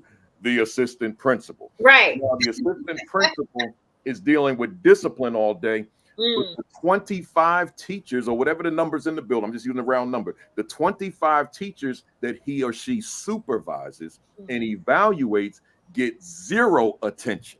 Absolutely. So now, but that assistant principal is held accountable for evaluating said teachers nevertheless. So now it's evaluation season. He ain't got no data. He hasn't seen anybody, or she hasn't seen anybody. So I have to reward this teacher because I don't have documentation to do otherwise. So now this teacher or the whole group of teachers, they're rewarded. Satisfactory, excellent, whatever it is. Kids failing, kids underperforming, kids can't read, kids can't compute. But I couldn't get into classrooms to be the instructional leader that I went to graduate school to become because I'm disciplining kids all day. So now I got to reward them and renew their contract going into next year. It's a vicious cycle. So I stepped in here as this one-man wrecking crew to say, I'm going hard with the assistant principals. I mean, the Saturday Academy, we up to week 175 tomorrow morning, and I haven't missed 1 week. When I'm on vacation, we do them. If I'm on a cruise, we get them done, regardless of what I'm doing. So I'm saying that to say this. Guess I'm saying two things. Number one, that the whole idea of the assistant principal has to shift, and that's what I'm working on. But you'll notice if you tune in lately, I had to change the name of that program. That platform. We're no longer the Virtual AP Leadership Academy. We're the AP and New Principals Academy, because these folks are watching on Saturdays and they're getting promotions. Okay, now They're telling me. All right. Hundreds upon hundreds of people. That's right. They're getting these jobs. So then they say to me, so I used to watch every Saturday, Kafele. What do you mean used to watch? Well, I'm a principal now. Okay. What's that mean? Well, I guess I graduated. So I said, nah, you need this more than you needed it when you were in AP. So I had to rebrand it. And then I defined what I mean by new. I said 1 to 5 years. That's new, right? So if you in your 5th year, you still a baby, right? So that's how we're doing it. But I'm saying that to say, if that assistant principal is not able to be a full-time instructional leader, that means that person is a coach. That means that you're not, if like so Jonathan, you still in the building. So let's say you got an administrator and they pop into your classroom and they say, they pop into your classroom, right? And then you see evidence of that on the evaluation. If there's no conversation that came with that visit, right? If they literally pop in and they're just there for 5 minutes, then I'm not going to count that. But if they sitting in your classroom for a significant amount of time, right? And they're using that to evaluate you, but there's been no conversation whatsoever. You wanted the superstars. I don't need to be ongoing in your face coaching, but I mean, there's still room for growth of all of us. But if there's no conversation, right, then what is the purpose of me coming to visit? It's like I just went to a movie. That's all it is. I didn't have a conversation with the person I observed, whether pre or post. But as it should be, particularly with any teacher who's not a superstar in that building, there should be a pre-observation conference. And just to be clear for people who will see this later, I'm not talking about some evaluation season. I'm saying that as a school leader, the bulk of my life during school hours should be three things: pre-observation conference, because that's the coaching; the observation, because that's the seeing; and then the post-observation, because that's the feedback. That has to happen. That has to be sustained. But if I got a sick, toxic, broken culture, those three things are never going to happen.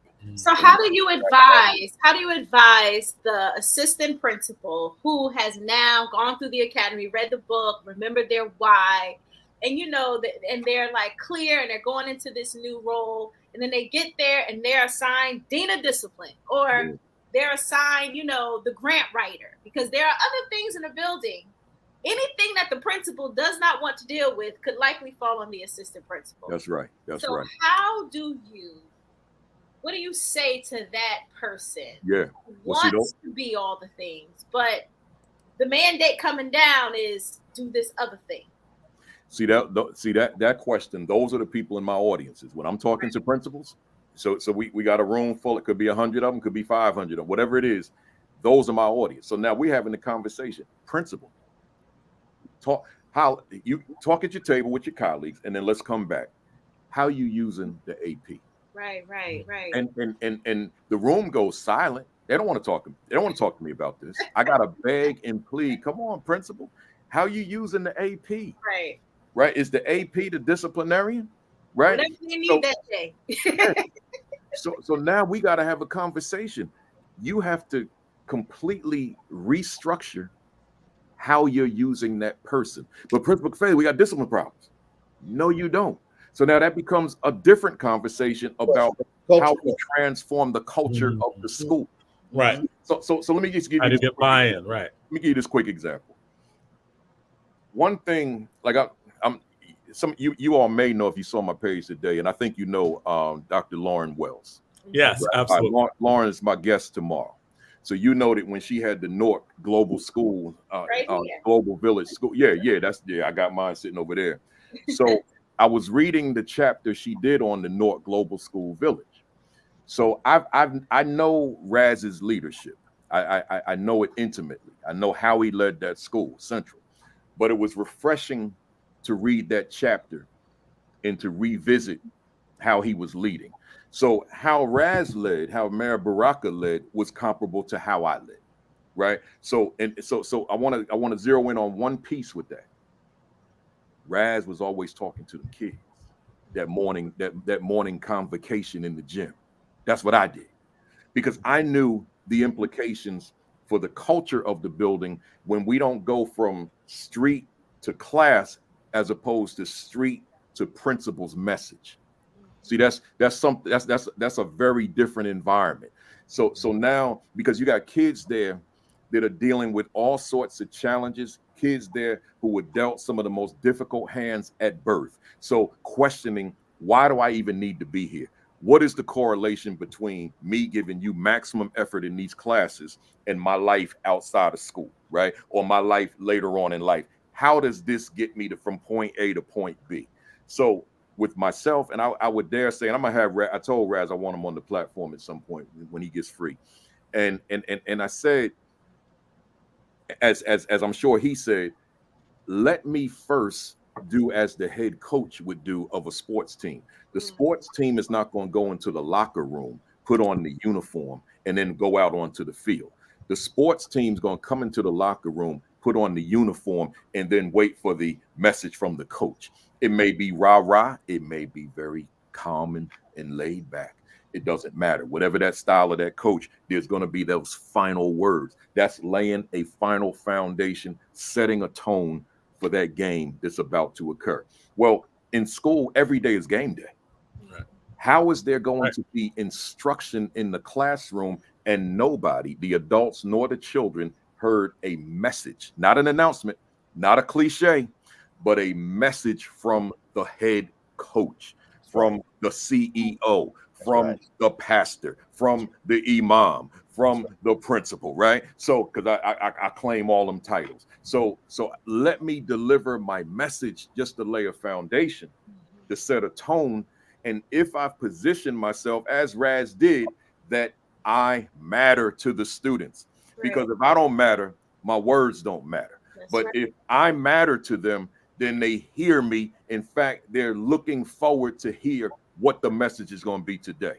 But if I don't matter, if Raz doesn't matter, it's like, oh boy, right? So let me position myself, because now at 8:20 in the morning, 8:15, whatever time he and I did it, we're laying a foundation then. Now we're going to build on that. That's not the end all, but it is the beginning for First that. point of pivot. And as a matter of fact, let me take it.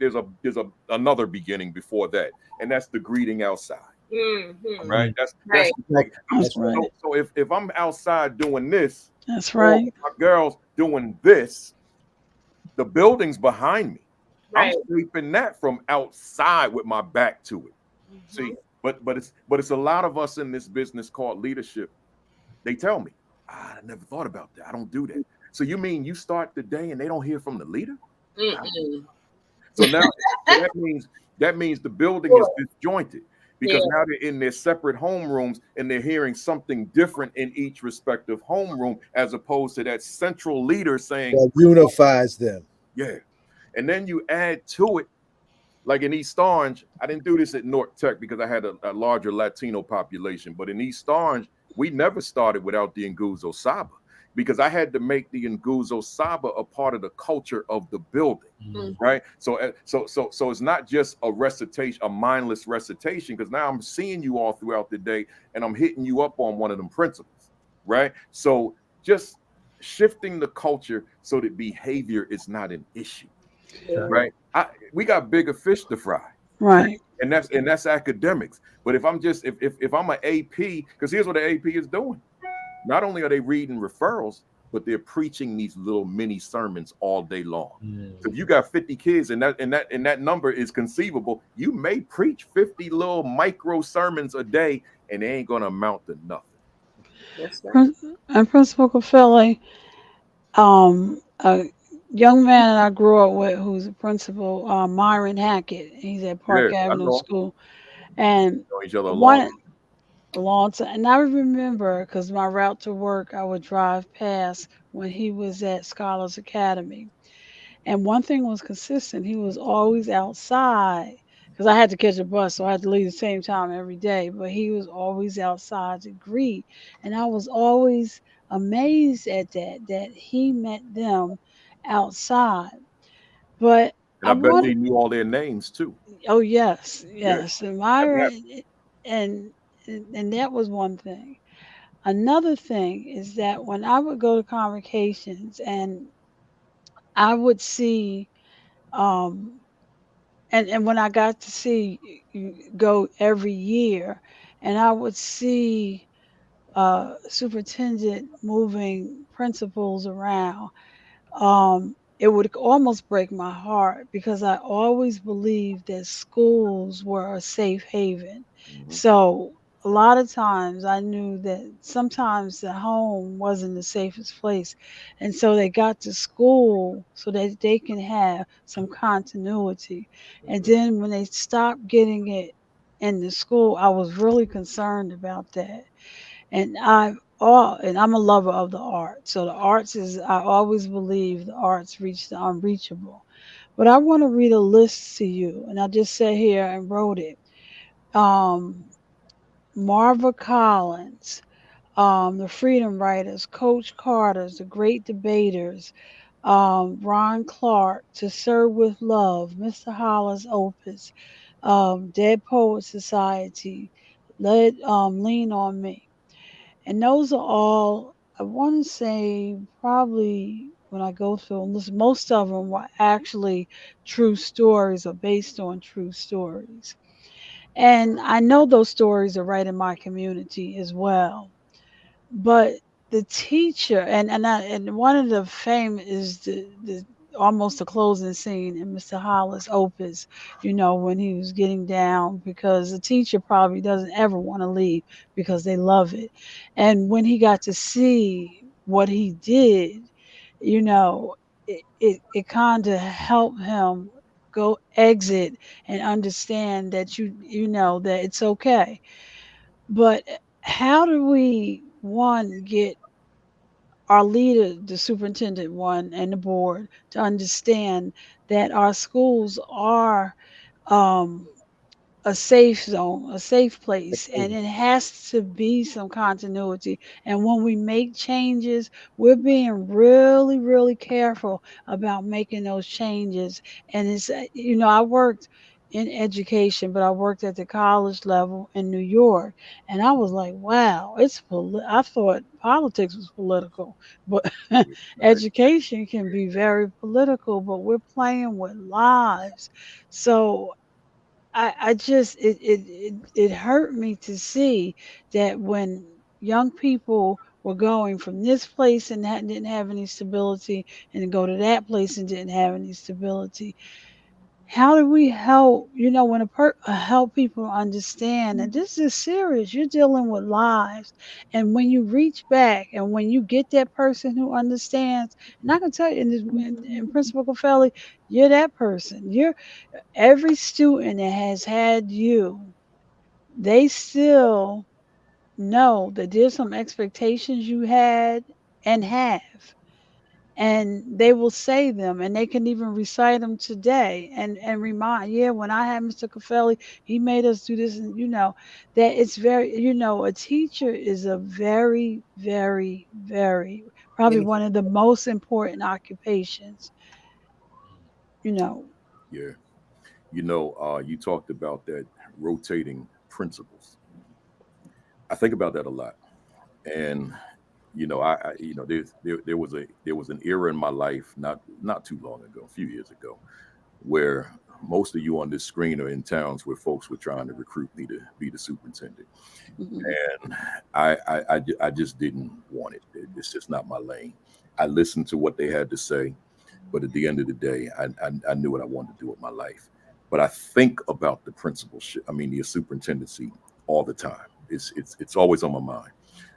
Just in terms of would I do this, would I do that, in terms of decisions that I see. So that rotating of principles. I think that in a lot of cases, and this is not me thinking about any particular school district right now because I don't want to be accused of that, but I think I don't know that those are always well thought out, because see, on the one hand, they're looking at it in the sense of everybody needs a change. That's typically the rationale. A change may be good for the district. A change may be good for the school. But when I hear that, I'm always thinking, okay, you're talking about test scores more than likely. You may be talking about some behavioral issues, which I call culture and climate. But my thinking is like this. Have you investigated the relationship that this person has with the students in that school? Because like I think I tell 100% of my audiences that most people in life are never going to meet a celebrity, right? I don't think I've met one. I can't recall, but most of us are not going to meet a celebrity. I meet what they call edu celebrities. I know all them people, but as far as entertainment and sports, but I say to them, they don't have to meet a celebrity. I say, educators sitting in these seats, you are that celebrity. But the question is, have you positioned yourself in a way that youngster sees you as bigger than life? Like my principal is all that. My teacher is all that. And then 10, 20, 30 years from now, are they still talking about you? That's right. I love when they hit me, when they post videos about me on Facebook and Instagram. They send me these notes. They, just little stuff to say to me, man, 20 years, I ain't seen this person in 20 years, and they still talking about Kafele. 30 years, they still talking about Kafele. So I'm saying to them, have you positioned yourself that way in their space? So now, superintendent, are you aware of how these kids are dependent upon this person that you're taking away from them, right? Now, if this person was ineffective, superintendent and your cabinet, assistant superintendents in particular, what role did you play to make this principal better? See, you can't just throw that principal in the school and say, now go be great. That's like me hiring a teacher and now say, now go be great. No, I hired you. So I have a responsibility to make you great. That's my job. So superintendent, you hired me, but I don't know nothing about this. All I know is from what I got out of a book in grad school. Now that's where you come in and your team to not get me, but to grow me, right? So if you feel you got to shift people around, that's speaking to that's a reflection of your leadership, right? Because your leadership didn't grow this leader. Your leadership didn't develop this leader, and now you looking at the easy way out. Let me shift a bunch of principals around the district. Now they got to learn the community, meaning the neighborhood. They got to learn the new staff. They got to learn the new students. It's starting all over, and that's not going to happen overnight. That might take 3 years or more before that new principal becomes acclimated, and they become acclimated to the principal. That could take time. That's like starting all over. No, Principal Kafele, when they position themselves in the way that you're saying, they are unmovable. Yeah, that's because, right. Because, like you said, when the kids, and also when there's a spirit of advocacy in the building too, somebody has to have a spirit of advocacy. But if a superintendent, we've seen it many times, tries to touch a principal, assistant principal, or teacher that is beloved, oh, you're gonna have a problem. Okay? And that's what I was blessed with when I had my situation. The parents and the community came out. But let me give you this. I see you, Brother Timmons. Let me say this to you. I always wanted to lead Shabazz High School for one reason. Yeah, just talk. Because it was called Malcolm X Shabazz. That's right. No other reason. I said, man, what I could do with a school named Malcolm. So that was always my dream job. So then I get to North Tech after my storm in East Orange. And now the powers that be coincidentally come to North Tech, won't drop names, and recruit me and say, we want you to lead Shabazz. Now, this is before Jamal Mills, before him. So we want you to lead Shabazz, right? And they calling me regular. They don't know that I want to be there. This just coincidence. We want you at Shabazz. I'm like, man, that's the dream school. I'm in like year 4 at North Tech. So they're like, let's jump in the car and just go over there and let you walk the building and get a feel for it. I said, sir, ma'am, I can't go to these kids at North Tech and say that I'm going to the school where half of y'all live in the neighborhood. How do I justify that? Oh, come on, Kafele. What do I say to kids that I'm gonna leave you to go to a school in a neighborhood that's close to where you live? I can't do that. So that dream job, I never had that opportunity to lead a school named Malcolm, but I sure wanted to, but I was not gonna go to them kids. See, when I went to the kids to say I'm leaving, every student in that building knew I love holding microphones. They knew that. Every time when I used to slip out on vacation days, every now and then my soup let me go do a big conference. I used to go on the PA system and say to the students, I'm going to be in Chicago tomorrow speaking. I told them I wasn't hiding that. I'm going to be speaking, right? And I'll be right back the next day, and then I'm going to tell you how it went. So anytime I was absent, they knew I was somewhere speaking. So when I made the decision that when I turned 50, which was 12 years ago, that I'm ready to do this entrepreneurship of speaking and consulting, I brought my kids to the gym, man. And I told them, I said, y'all know what I do. You know that's my dream. You know I got to fulfill this thing before I stop working. So they gave me an ovation, but a lot of my girls cried. But they said, we understand because we know you passionate about that work. right? So I was able to do it, but I couldn't get that speech saying, I'm going to Shabazz, y'all. You know, that they probably would have booed me out the gym. Okay. Principles of Principal Kafele on display in full effect. Yes, sir. Absolutely. It's funny because together like this. You shall not go anywhere. because one of the this real very quickly, we lifted up your Saturday Academy for everybody's benefit that hasn't been there, hasn't touched it, hasn't tasted yet. When is it? Where is it? How can they? That's true because happening tomorrow. Yeah, I thought I was going to shift everything to YouTube, but then I had a revelation. I said, wait, if I shift everybody to YouTube, then the community that we've developed who are interacting with one another on the thread, who have, like, so many of these folks have become friends. Mm-hmm. And it wouldn't, you don't have that on YouTube. So I made an announcement. We ain't going to straight, so isolate us just on YouTube. So we're on Principal Kafele at Facebook, Principal Kafele on Twitter, Principal Kafele on LinkedIn, and AP and New Principals Academy on YouTube. So we're staying on YouTube, but I'm just not going to be solely YouTube. And we're on every Saturday at 10:55, and we're on for a long time. Yeah. If I go solo, which I haven't done a solo in over a year, but if I do, it's an hour. If I have one guest, we try to do 90 minutes max, but usually it's a little bit more. But if I got 2 or more guests, then we 2 hours easily. I needed to hear that for another reason that we'll talk about another time. Oh, okay. Yeah, and some people used to question, like, why are you on so long? And I said, well, it's free. Why are you even asking me that? You don't have to watch, right? It's the best, as far as I'm concerned, it's the best leadership PD that you're going to get on the internet. And it really is, exceptional, right? No matter the industry. That's right. Now, ironically, one of the first places I heard Principal Kafele, right? One of the first times I heard was Aaron Timmons called me up. He's like, there's this educator from Newark, Principal Kafele, right? Do you know him personally? I was like, I don't know him personally. I've heard of him, right? But he was like, he's dynamic, like he's amazing, right? Like he's in your area, right?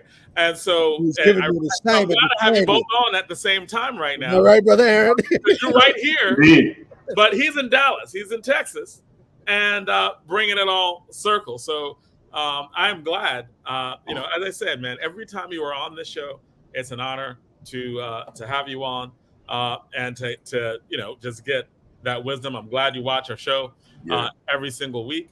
And I also am glad that you are both on at the same time because, like, as I said before, like Newark has benefited from, many different people, but I don't think anymore, many people who are not in Newark, right? But I don't think anyone any more than Aaron Timmons in terms of not only just being I think objectively the best at what he does, right? Mm-hmm. Like, as in, I don't know of any coach. Like, when I say GOAT, I mean, like, I do not know of anyone who won the number of national championships in different debate events, all the national championships here, there, right? And what we're going to hear is an incredible story of a 10-year journey. So he was winning national championships in the 90s. Wow. Right? He was winning national championships in the 90s and has been collecting it over the 2000s, et cetera. Always very generous with information. Always very generous with is how I do it, because I want my competition to be good. I want my competition to be excellent, right? But went on a 10-year quest after winning multiple national championships to lead the USA World Team. And lead the USA World Team, and it go outside the country, represent the flag of the USA, and no one knew who he was. They didn't care, right? They didn't really like Americans like that, right? Like, they're like, you American? Bump you. Not at Vietnam. Right. And to be able to do that over a 10-year period, to build such a culture of excellence on Team USA. This was the last year he was doing the USA World Team, right? Last year, final shot, holy grail, right? Like, he was like, I want everything else. I want to win this. And when he went to Vietnam this summer with the USA World Team, and went and got that win, I mean, that's the stuff of movies. So that's Cassius Clay and Muhammad Ali all rolled into one. Absolutely. So I wanted you to be on because I know you do like a lot of motivational speaking, and some of the things that you were talking about in terms of motive, right? Like what is your why, right? I've heard that from him as well. Like, what is your why, right? What is your motivation? Like, what is it that you do, right? Like, and what are you willing to do? What are you like? Often listening to you and listening to him, you're getting a lot of the same type of championship energy of like, you have goals, you have ways to reach your goals, you have like, so it's almost like this universal coaching. So I'm glad to have you both on the same time. Do you want to say to each other like, hey? Yes, sir. Yeah. Honored, sir. Likewise. Yes, sir. Thank you. Yeah. We've been in the same space long ago where I saw a presentation of yours. Don't remember where it was. And that's when I called Jonathan. I'm like, do you know this guy? I mean, I'm now follow this guy. I've, heard the message. And if you don't, you need to. And here's the reason why. Appreciate you. But I'm honored to be on the call with you all. Thank you so much, Jonathan, for giving me the opportunity. It's always good to listen in when I have the opportunity to do that, but it's also nice to join the call as well. So thank you. I appreciate it. Thank you. Always an honor. We're blessed to have you. And I guess also, gentlemen, knowing the importance of the moment, I can remember Principal Kafele doing a keynote at Orange High School graduation, and you want your keynote speaker to be about 12 to 15 minutes. And Principal Kafele is like, I got all y'all in this room, and I know, and y'all gonna listen to everything I'm gonna say. And he probably went 40 minutes, but he understood he had us there and contained, and he needed to talk to us, and we needed to hear what he had to say. And knowing, and that's something, to know the importance of the moment. And to, that's very important, to know that importance of the moment and how you carry that moment out is something that's really, really important. Yeah, and go ahead. I'm sorry, John. I was going to say what I'm going to Principal Kafele. If you want to stay on for the next part where we interview and have this conversation with Aaron Timmons, you're welcome to. I don't know what your time is like, but you know what I'm gonna do? I'm gonna go back to my couch and I'm gonna watch you all from the couch, man. Okay. So Brother Timmons, good to see you. I appreciate it. Good to see you, sir. I'll be sitting here watching. I'm just gonna be off camera.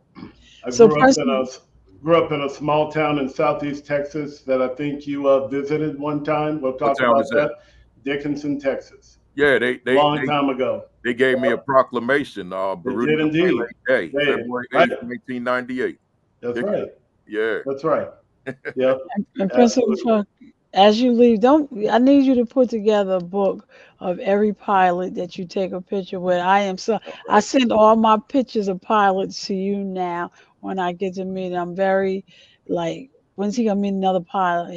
How he highlights Black pilots, and I like that. So those small little things, nuggets that you do, don't let them get lost. Keep your history. You have a lot of history. Keep it together.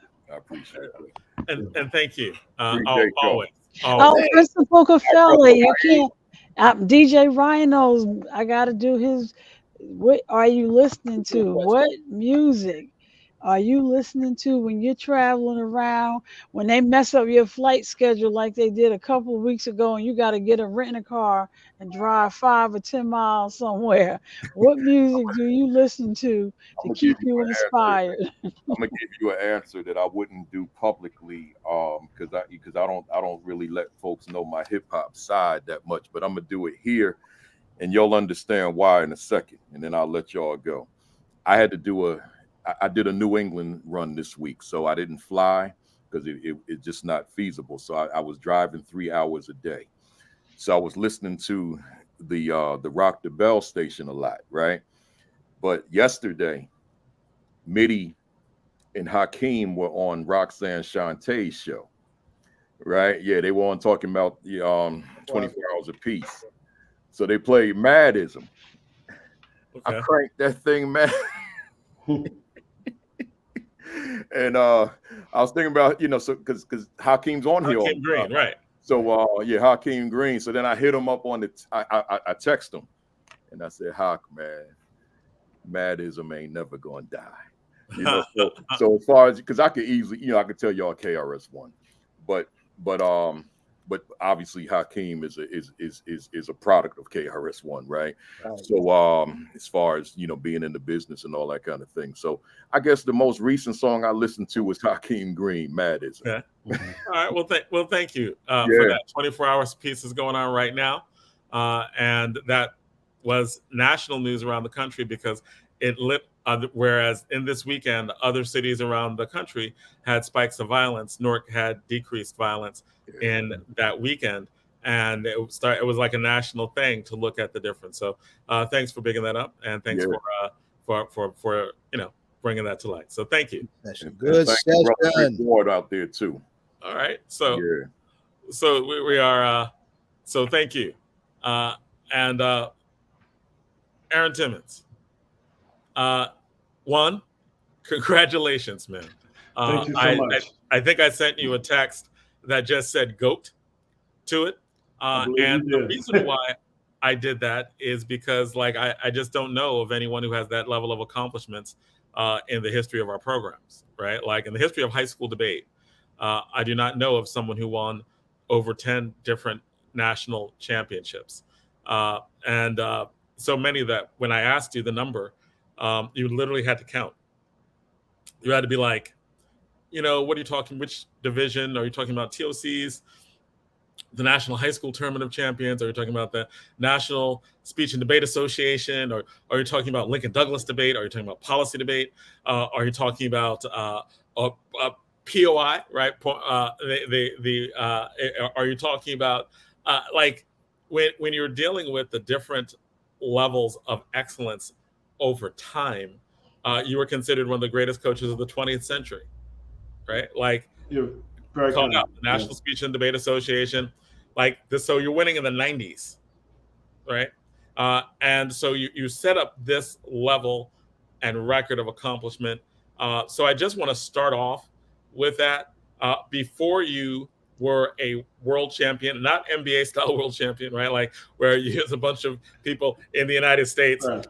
But you talk very specifically in the same way that those two athletes talked about recently, right? When they caught a lot of flack about talking about world championships versus national championships, you talked about the flag, right? And donning that flag in a world championship. You had been chasing that for 10 years. Right. Yes. This was the last shot at it because this was going to be your last year at it. Right. You announced it. This was going to be your last year. If you're not going to do it, it would just been unfulfilled. So first, how'd it feel? Is it like a Disney moment? How'd it feel? I didn't get invited to go to Disneyland. I will say that. But it was another level. And what I mean by that is I've had the fortune of having some success over the years. And this was quite a bit different for a few reasons. There are not a lot of people that look like me on the international stage. And when I was given this opportunity about 11 years ago, I was told, hey, I want to talk to you about this thing that was from the National Speech and Debate Association. We're talking about creating an Olympic team for high school debate. And we want to see if you would like to coach that team. And me being me and liking new challenges and competitions and things along those lines, quickly said yes. Not knowing a lot about the format, not knowing a lot about the international community, but knowing that I knew quite a bit about debate, persuasion, things along those lines, arguments, and didn't quite know what I was getting into, but quickly figured it out. You asked the question, was it different? Absolutely. Do we always love our country? We do not. Are there a lot of things going on in that country? There are. The thing, though, is we as a country have not treated other nations in the world well. And while we think that that just impacts itself on a geopolitical level, it is far beyond that. So we literally had to earn our perspective, our spot in the international scene. They Can had you no idea. can you Yeah, break that down, right? Like because you're I saying can. because like you're breaking out something a little different, right? Like I don't think people fully understand. Like debate is what about the activity of debate.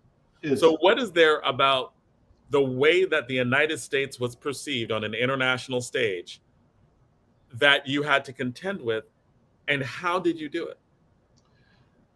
the team originally, before the NSDA took it over, looked very different. It was not the diaspora that makes up high school speech and debate, as Jonathan and I think about it. There are a lot of very privileged students, many from different coasts, who some would argue bought their way on the team. They then didn't really meet during the year, but would show up at the at the international championships, thinking that they had an opportunity to do well. Usually, it did not go well. When we took over the team in 2013, 2014, the USA was ranked 33rd, 34th in the world. This year, going into the World Championships, we were ranked sixth. The way they do that is base it off the last 4 years of World Championship results. We ended up going in ranked sixth. We ended up coming out number one. And that path was pretty difficult. It was very difficult. We had 8 preliminary rounds where the students have to debate. Some of the topics or motions, as they call them, are prepared. We had to think about them, construct arguments ahead of time. We were debating everything about things related to the World Bank, to whether Somaliland should be sovereign, a variety of different things. Some of the topics were impromptu. You had no idea what they were going to ask you about. You would go into a room with your 5 teammates. There would be no coaching. There would be no computer, no internet, anything along those lines. And we had to teach the students how to engage in topics and things in a world where they had an English dictionary and an almanac about a variety of things, from economics to sports to race to literally everything. What The thing I was gonna ask what is that difference? Because like that's stuff that everyone has to do, but you're bringing something different to it, especially as you talked about perspective. So Yes. what was that different? Because the previous USA teams, they had to do the same thing, but what was your difference maker in that perspective? Because you talked about at the beginning about how the US was perceived. Yes. So Well, first of all, I will just speak from my eye perspective. Didn't know anything about me or my knowledge about debate. They just saw me as some older guy who showed up and wanted to judge. The first tournament we went to, my family just went to Eastern Europe to check stuff out. And the NSDA took care of that, and we're just figuring out this event. I started judging, and there was a young man from South Africa on the panel. He was Black, and we were sitting on this panel. After the debate, I vote the other way. Everybody clears the room. He then looks at me and he says, "Who are you?" And I'm like, "Well, what do you mean? Here's my name. Here's where I'm from. Here's what I do." And he realized that I had a different perspective and maybe expertise. But the reality is, I'll say this: white supremacy is real, arrogance is real in the international community as well. So it was really hard for me to not really figure out the format, but to even be considered as equal with some of my international friends. well, peers, I won't say friends, have a few group of friends in the international community, but we were perceived as a team as very different. The first tournament we went into, opposing coaches thought we would just be a bunch of white dudes, from the different coasts who had paid their way on the team. It was very different. Our team was incredibly diverse. Jonathan, you had a student on one of the first teams that we took. And it was just a very different look and approach to trying to represent the country. Yeah, And that was Sunny, right? It was. It Right. was. Yeah. And I guess what I would say is, regardless as to the format of debate or forensics that I tend to work with, it is, as Principal Kafele kind of talks about, it is a what behind your why. And I talk about three things really. What is your mission? What is your mindset? And then what is your method to achieve your desired goals?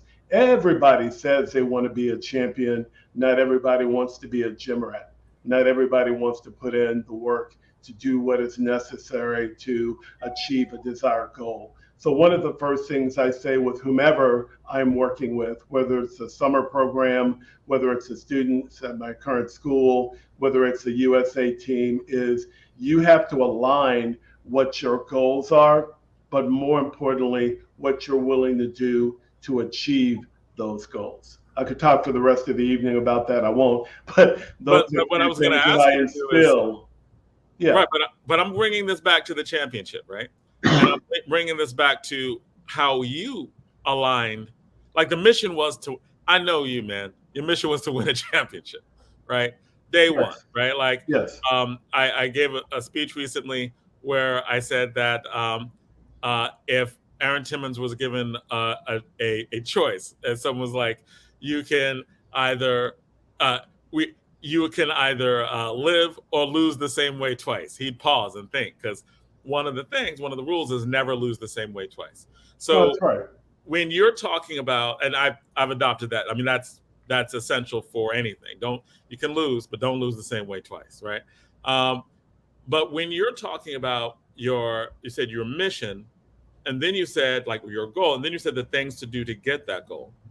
What did you do to try to get that goal? Because you had to perform what you preach.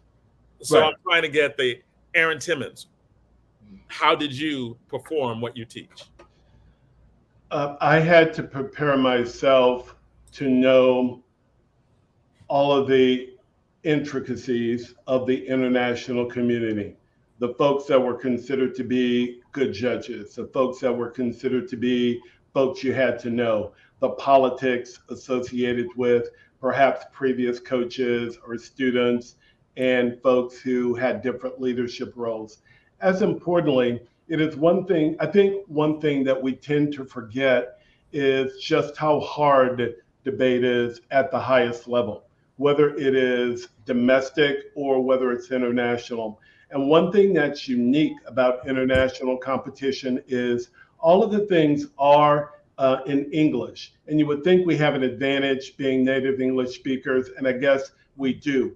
But what you have to consider is many of the judges that we have are not native speakers. They are ESL or EFL. So we have to adapt, change, even be more word economical in how we phrase things. So that's the first thing, is figuring out what people want in regards to persuasion, judging, things along those lines, and trying to equip the students with a skill set to align themselves to be in a position to win.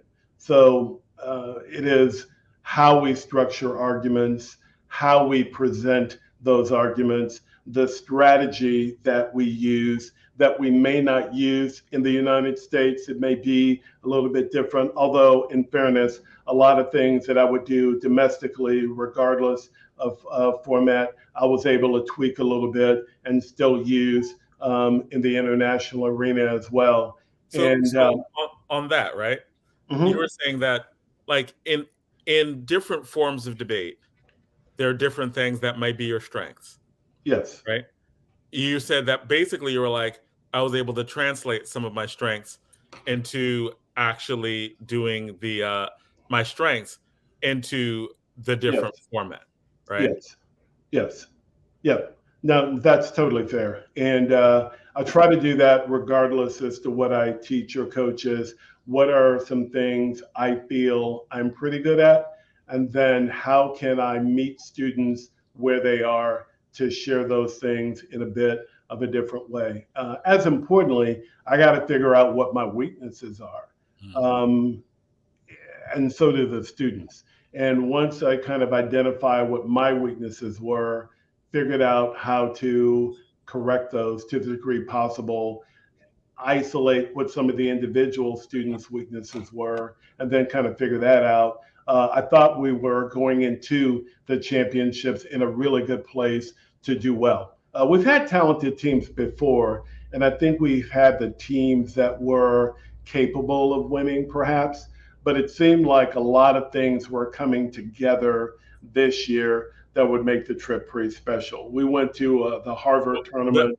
I want to push back a little bit, right? Like not push back, Go for it. A little bit. Okay. You're like, there were your strengths. There were certain things. Like, what would you define as your strengths? What would you define as your weaknesses? And where do they play out? Like, I want a story. Like, I want a war story. I want to hear how you like viewed strength. How did you view like in a real world, like what happened to make you understand like that was a weakness, and what happened?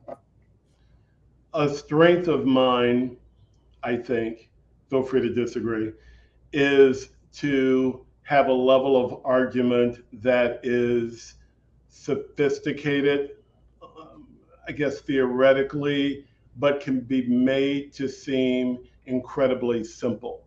Debate, speech is really just about storytelling, and it is about packaging things in a way to allow a person to tell a story, to make it relevant to them, but also make it relevant to the listener, which is unique if you're dealing with an international audience, because some of the things that we may see as important, we may see as relevant, they don't see in the same way. So a lot of it was taking some of the knowledge I had about different core concepts about strategy, things along those lines, and breaking it down for the students. Here's a simple example of that. Right.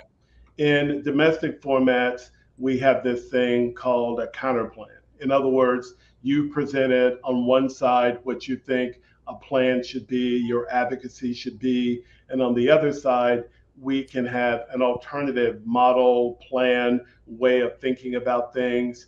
I felt that the international community was a little bit behind on the theory associated with that. So one thing I was able to do is utilize that knowledge that I would apply in any domestic format and then include that in world schools. So we were able to utilize that same logic. And I can give you an example of that if you want one that made, sure. We debate topics that sometimes we would think in the US would be wholly inappropriate because they see things in a variety of different ways. One of the topics dealt with whether or not this house would ban the importation of mail order brides. Wow. Believe it or not. That's a serious. And it is serious. And we had to be on the side that defended, mail order brides in some way, shape, or form. Initially, my thought was this is going to be really difficult because there are a lot of arguments about why that's a problem, clearly. Everybody in the call clearly gets that. But what I was able to do, and the students were able to perform, was just say, look, that's awfully privileged. In other words, it's hard being a woman, it is hard being a woman sometimes in a developing country. We think that we shouldn't make choices for people. We do not think that abusers should be able to get mail order brides. There should be background checks. There should be regulations. There should be a path to immigration. But we ought to let individuals choose whatever they want to do and not make those choices for them, because it's incredibly first world of us to make arguments about what people ought to do with their bodies, things along those lines. That's one small example of that. But what that did was we took a hard position, but the position was one that was defensible, not real defense. I mean, and so there is nuance a lot of times. And the key to being, I think, a great negotiator, speaker, debater is you're figuring out where your areas of agreement are, but you also have to figure out where you disagree, maybe about what the goals are, and we can have a debate about that. But it could also be about how we achieve those goals as well. And that's one way I think I'm pretty decent. And then trying to share some of my experience with the students. It's turned out pretty well over the course of the last several years. But I thought going into this year, having heard the team, that this team was different. I told people in the summer, I thought this team was different in the makeup. And so, again, try to give them my best effort to put them in a position to do well. And so you talked about that strength, which was great, because it's like taking a complicated idea like a counterplan, making it simple. And it was like, look, we're just talking about the goals and the way you achieve them, right? That's right. And we're like, look, we all agree, no, we don't want people to be abused, but you might be undermining a person's individual freedom. So we should do things to make sure they're not abused, but we should give people the option to escape other abuse. That's exactly right. So so keep it simple, right? Like just a difference in method, right? I mean, how do we, if we agree X is something that should not happen, how do we arrive at the best method to do it? And I think that's something we do in communities all the time. If we agree we want to stop violence, if we agree that we want to increase the amount of affordable housing that exists in particular areas, we agree that those are desirable end goals. The debate really is about the method by which to do that. And I think one strength of mine is helping people figure out alternative ways to get to a particular end goal or solution. As in, you have a very advanced level of advocacy in teaching that, and it's translatable. Yes. What would you define as a weakness that you had to overcome in some level of example? I had to learn a whole lot about regions of the world that I didn't know a lot about.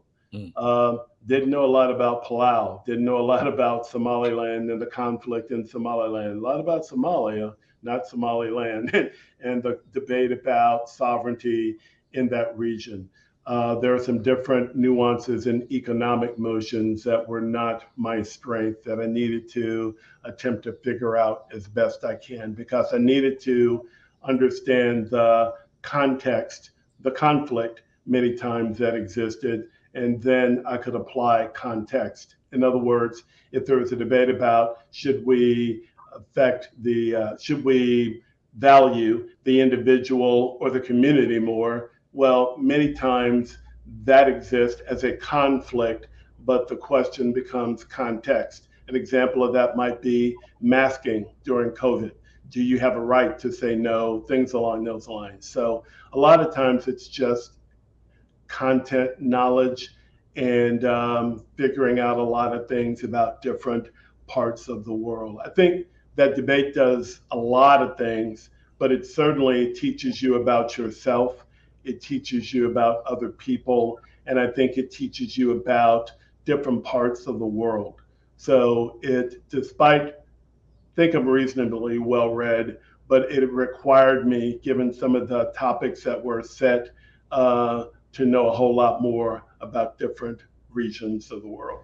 And so when you're dealing with that, right? Like, what was did you just read? Did you just study? What did you do in order to deal with areas that you thought were your weakness? Yes, and yes. I did read, I did study. I watch a lot of video. I watch other debates that have occurred, maybe on the college circuit, maybe their high school, to kind of figure out some things. Podcast I found to be quite good. You can have a diversity of those. There can be Google alerts that you can set that if a certain topic comes up in the news, then you can get an email about that. But the bottom line is spend a little bit of time each day trying to figure out and learn something new about the world that you didn't know. And then that helps with personal growth, I feel. But me being me, it also helped us to just be better and me be able to coach students in a way that maximize their chance for success. Oh, yeah. Now, Mr. Timmons, are there different strategies for debating, or when you're debating at your level, is it just like a standard way? Um, Ooh, like, and I'll give you an example. sure. Um, like in the movie 8 Mile, Oh, what yeah. what he did was took his opponent off his game because he said I'm, everything I'm that going to his tell you what. opponent. Go ahead. I'm I, sorry. no. I'm smiling because I've actually used that scene to teach students about how to deal with things. And like, let me tell you what you're going to say about me. Right. And he's like, I am white. I am a broken bun. I do live in a trailer park with my mom, blah, blah. Maybe I know that too well, I guess. But yeah, but he does, he uses that. And then he's like, no, tell these people something they don't know about me. Throws them the mic.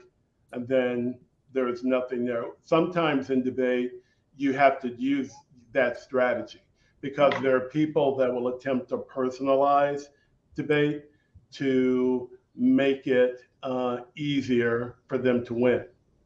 Sometimes it's about gender, sometimes it's about sexuality, sometimes it's about race. And unless you know how to engage in those topics, you're going to many times lose because nobody, if they're judging, particularly our white brothers and sisters, want to be called racist, want to be called transphobic, want to be called homophobic. So, that being said, you have to figure out how you're going to navigate things. So, yeah, there are some different strategies that you can engage to debate folks. If they want to make it personal, then there are ways to engage that as well. If they or just want to debate about the policy part of things, we can do that. But the reality is, behind any policy that we do, I feel it is many times, if not most times, about bettering the human condition and about what we value as a society. We don't have uh, we don't have great housing in many areas because there are folks that don't think that's important. We don't have potable water in some areas because there are people that don't think that's important. We now have, a lot of people talking about opioids and the opioid crisis, which is important, but I didn't see all of that discussion in the 80s, early 90s during the crack epidemic, right? So it is a matter of who is impacted to then what becomes relevant, I feel. So, yeah, there are a bunch of different strategies that you take to engage not just the argument, but also the other team. Much like if I'm a basketball coach and I know you can't go left, I'm going to overplay you, right? And try to make you go left. Same thing true with speech and debate. You try to push people into their areas of weakness many times. Sometimes it's I formation. Sometimes it's just straight up the middle and you just say you're wrong. But many times those are harder to win on issues that are just true in reality. And one more question. Sure. How can well, I have a lot more questions, but one question, looking at our time, how can how can we use debate to stimulate and educate the community to improve our voting numbers? Like everybody's in this comfort zone. It's like I almost want to. I'm thinking of like the Stepford. Why everybody's like moving around, That's real. like things are not rolling back, and you're losing time, space, and everything. But how can we use debate as a tool to, like I said, educate and inspire and to stimulate? Thank you for that question. I think debate has to be in every school in the US, if not the world, but let's just talk about the US, because what does it do? It allows you and requires you to listen critically, no, listen actively first to the other side. Then you can begin the process of listening critically. You figure out and then what really the other side is saying. You do research on not just your position, but theirs as well. And then we can have a discussion, if not dialogue, if not debate, to then figure out ways to understand what's really going on. For our students, I think debate, I teach debate to everywhere from sixth graders now through high school students. And even the younger ones can debate about things that really matter. And so one of our problems is that we have said you don't want to talk about certain things in polite company. You don't want to talk about religion. You don't want to talk about politics. You don't really want to talk about race. And I think that's part of the problem. I think we have to force conversations with people who don't really want to hear it, because there are debates going on, but many times we're not in the room where those discussions are happening. And what has to happen is where there is a difference of opinion that occurs, that is public, and hopefully truth will ultimately win out. But what it requires is people to be active in their community, active in understanding that they can make a difference, even if it's a small difference. And I think that there is no better activity than speech and debate to allow people to have those skill sets to do it. I mean, just think about it. Even if you're debating about things in classes, not in a competitive set, we're not talking about trophies, not talking about championships. We're talking about kids in a room talking about things that matter. One of the things, and I'll wind it up fairly quickly, that's happening in Dallas in the Urban Debate League is there is a format now called Community Action Debate, where there is a lack of affordable housing in the Dallas-Fort Worth Metroplex. It's just a truism. So the debate really is center things about policy choices that we could make to resolve that problem. It is all students researching things that matter to them, researching things that matter about their community, coming into a room, the judge could even ask them a question, each team a question about things. But what it does is that it makes students aware of the world around them and figure out that they have agency to engage in that world around them. I want to bring this back to Vietnam, right? To the World Championships, and at some point, right, there were some hurdles that needed to be jumped over during that tournament, right? At some point, you might have come real close, right? Like because there are ups and downs. What were some of the hurdles that you had to coach through? Tell me, what was it like? 105-degree heat with a whole lot of humidity. Them eating, having noodles for breakfast. There are times where a bunch of us would have fought people for a biscuit or a waffle or something like that, eating very different food outside of their normal routine, sleeping in a different place, fighting jet lag. And those are just the things before you get to the debate or politics associated with that. That's just the day-to-day kind of, here's how I'm navigating this space before I get to any competitive things. Our route to the championship was not easy. And I say that because we had 8 preliminary rounds, 7 of those advanced to the elimination or not. So in other words, even though you had 8 preliminary rounds, 7 of the people made it to elimination rounds, as in that's correct. 7 of the teams, 7 of the countries, right? Like we're in the playoffs. They're in the playoffs. And the team that was number 8 was 4-4 and was right after, so 1-4, lost 4, and right after the cutoff. So it was not easy. But And there you had was only not a lost time. one ballot, right? Like your Team USA had lost one round. We lost one round. We lost one round in the. We lost one split decision to a very good team from India. I thought it had gone well, but it's a subjective activity. Things happen. But then we went on a pretty nice run in the elimination rounds. What were the countries? New Zealand was a 5-0 decision. The Hong Kong team was a defending world champion, beat them on a 6-1. Wow, wait, so you beat the defending world champion on a 6-1 decision? Yeah. Yes. Okay. Yes. And I'm not sure where the 1 came from, but I'm also biased. Like they shouldn't have got the 1. But that's me. That's the Aaron Timmons you know and love. Absolutely. The semifinals was Malaysia, which had done very well throughout the year, and that was a 9-0 decision. That was unanimous. And then in the finals, we had the first North American final round at the World Schools Debating Championship, our friends from Canada. And many times I can threat construct. I can say, we don't like them. I don't like the coach.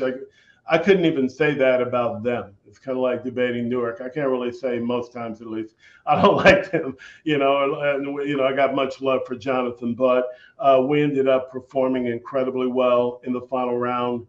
We kind of predicted what the topic area would be. It was about artificial intelligence.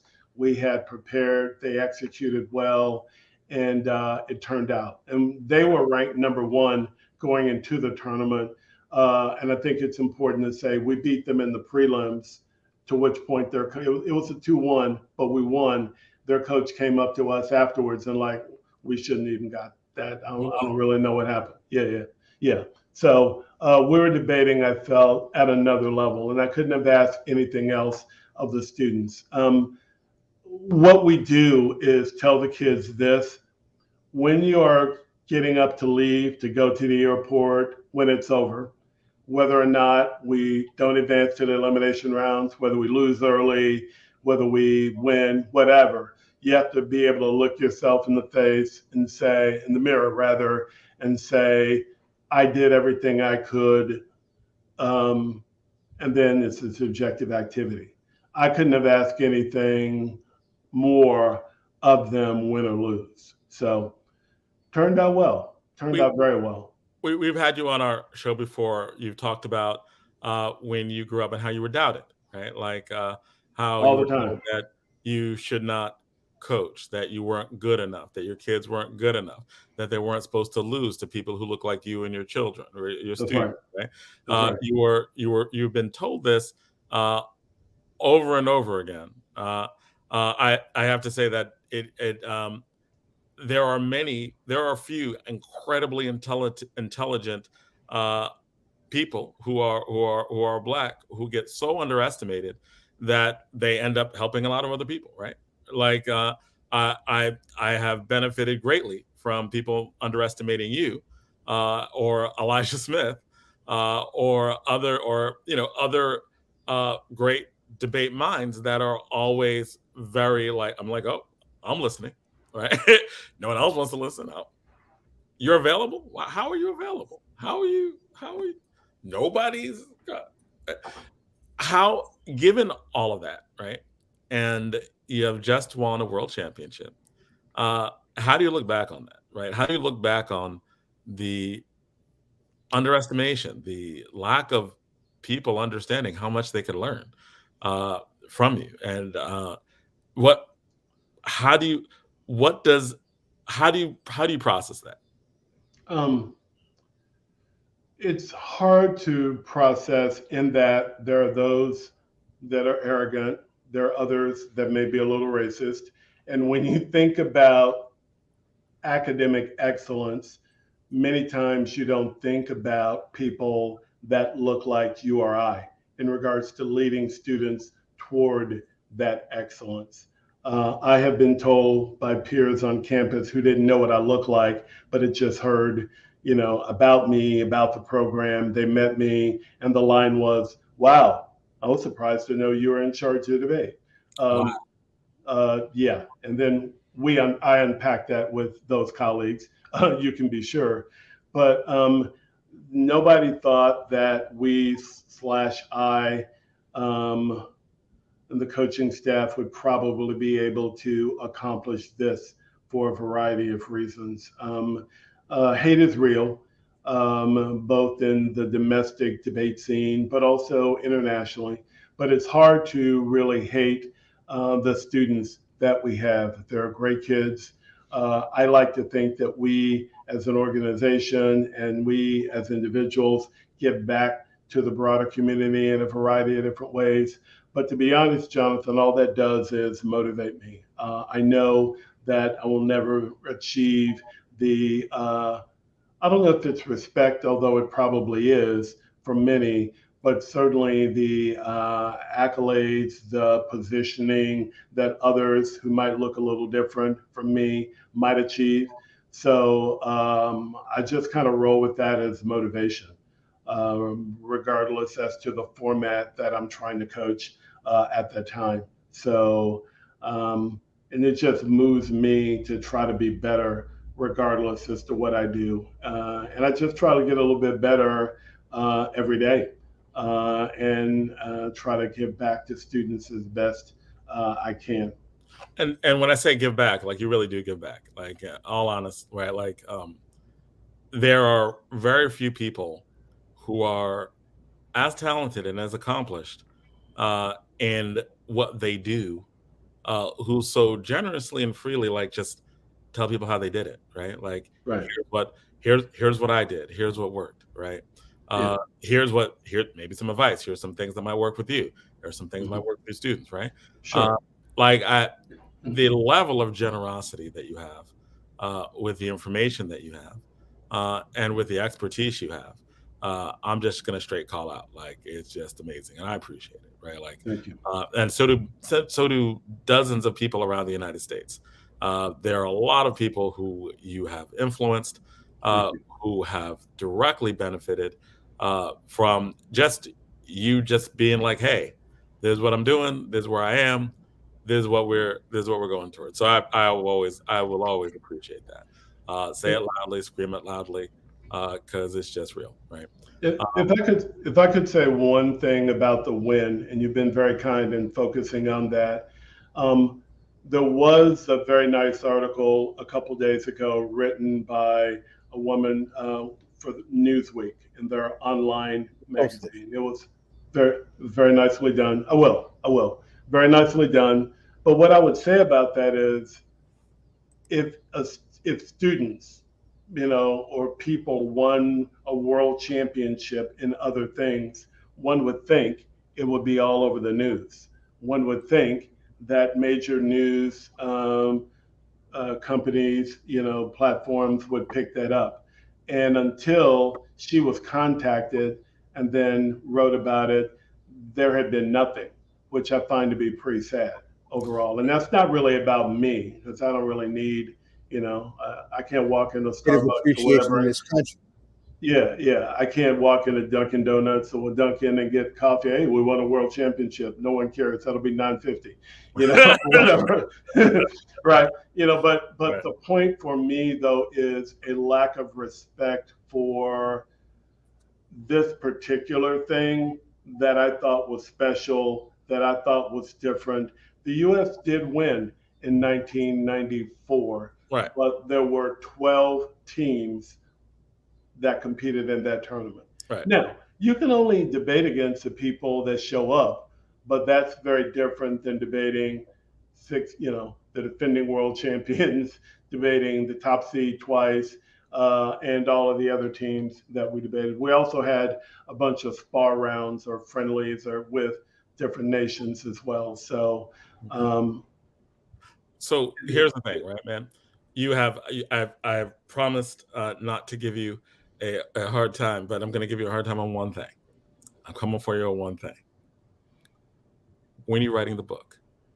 like you are so full of like actual real world story. Like people underestimated you from when you were a kid. You grew up in rural Texas. People didn't think you could debate, right? You had when you started coaching as a young coach of a rural East Texas team, that you took to a national championship, right?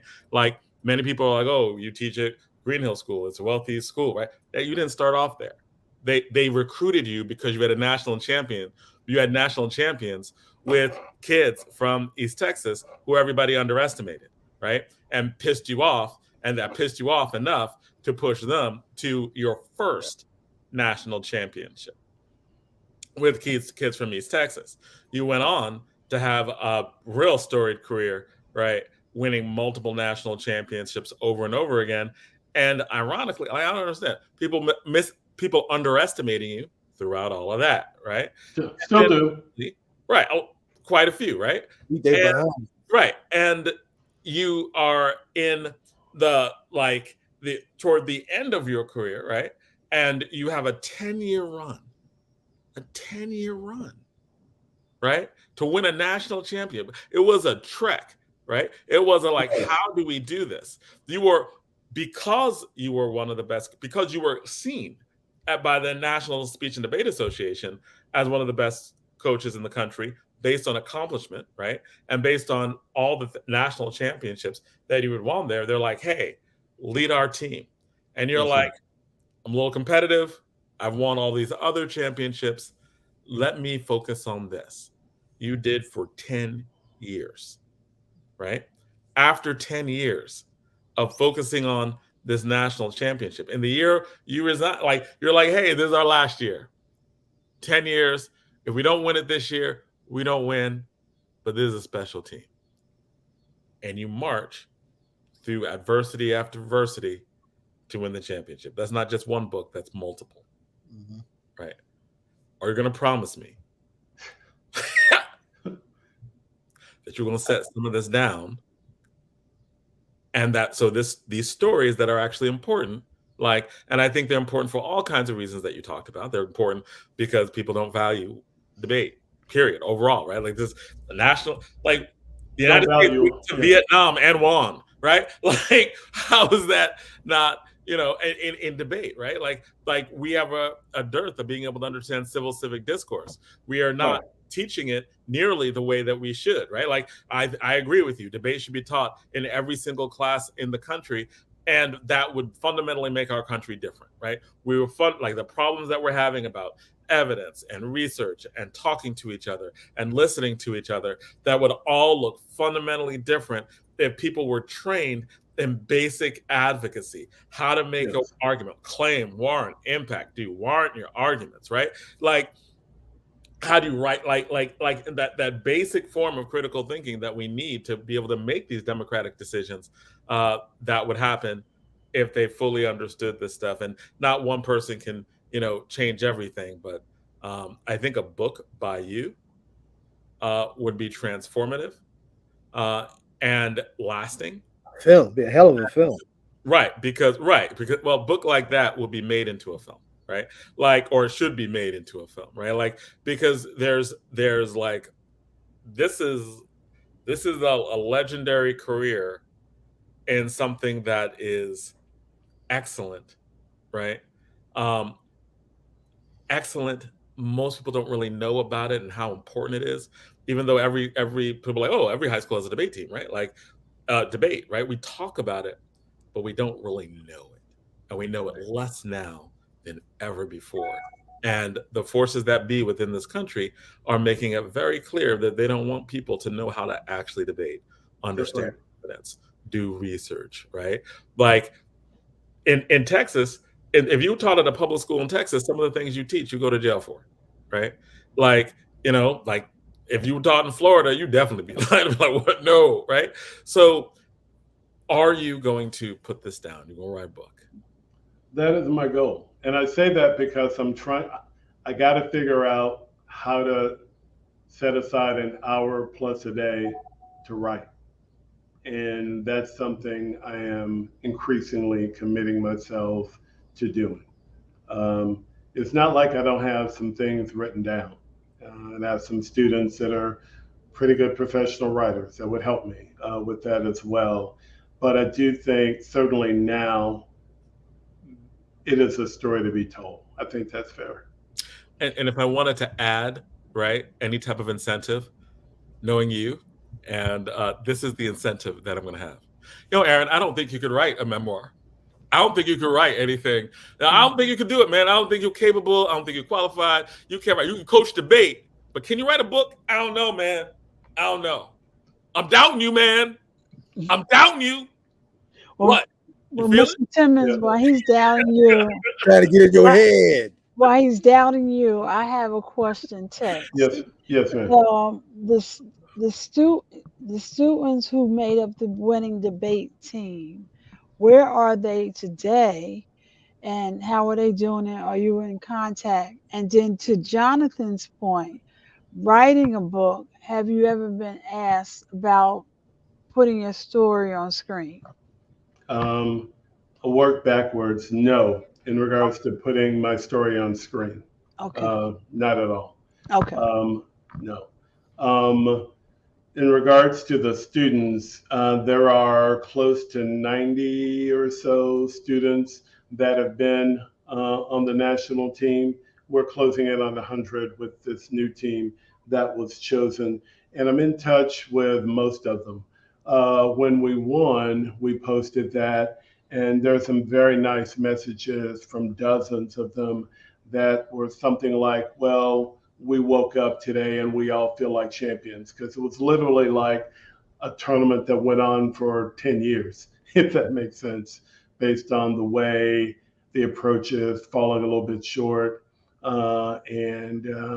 It was good to get it done. So yeah, I'm in touch with them. The team that most recently graduated, of the 5 that were competing, 4 are off in college now. 1 is still in high school. There are 2 other members so there are 3 members that returned to the team. So they're set for this year, I think. They have a new group of 9.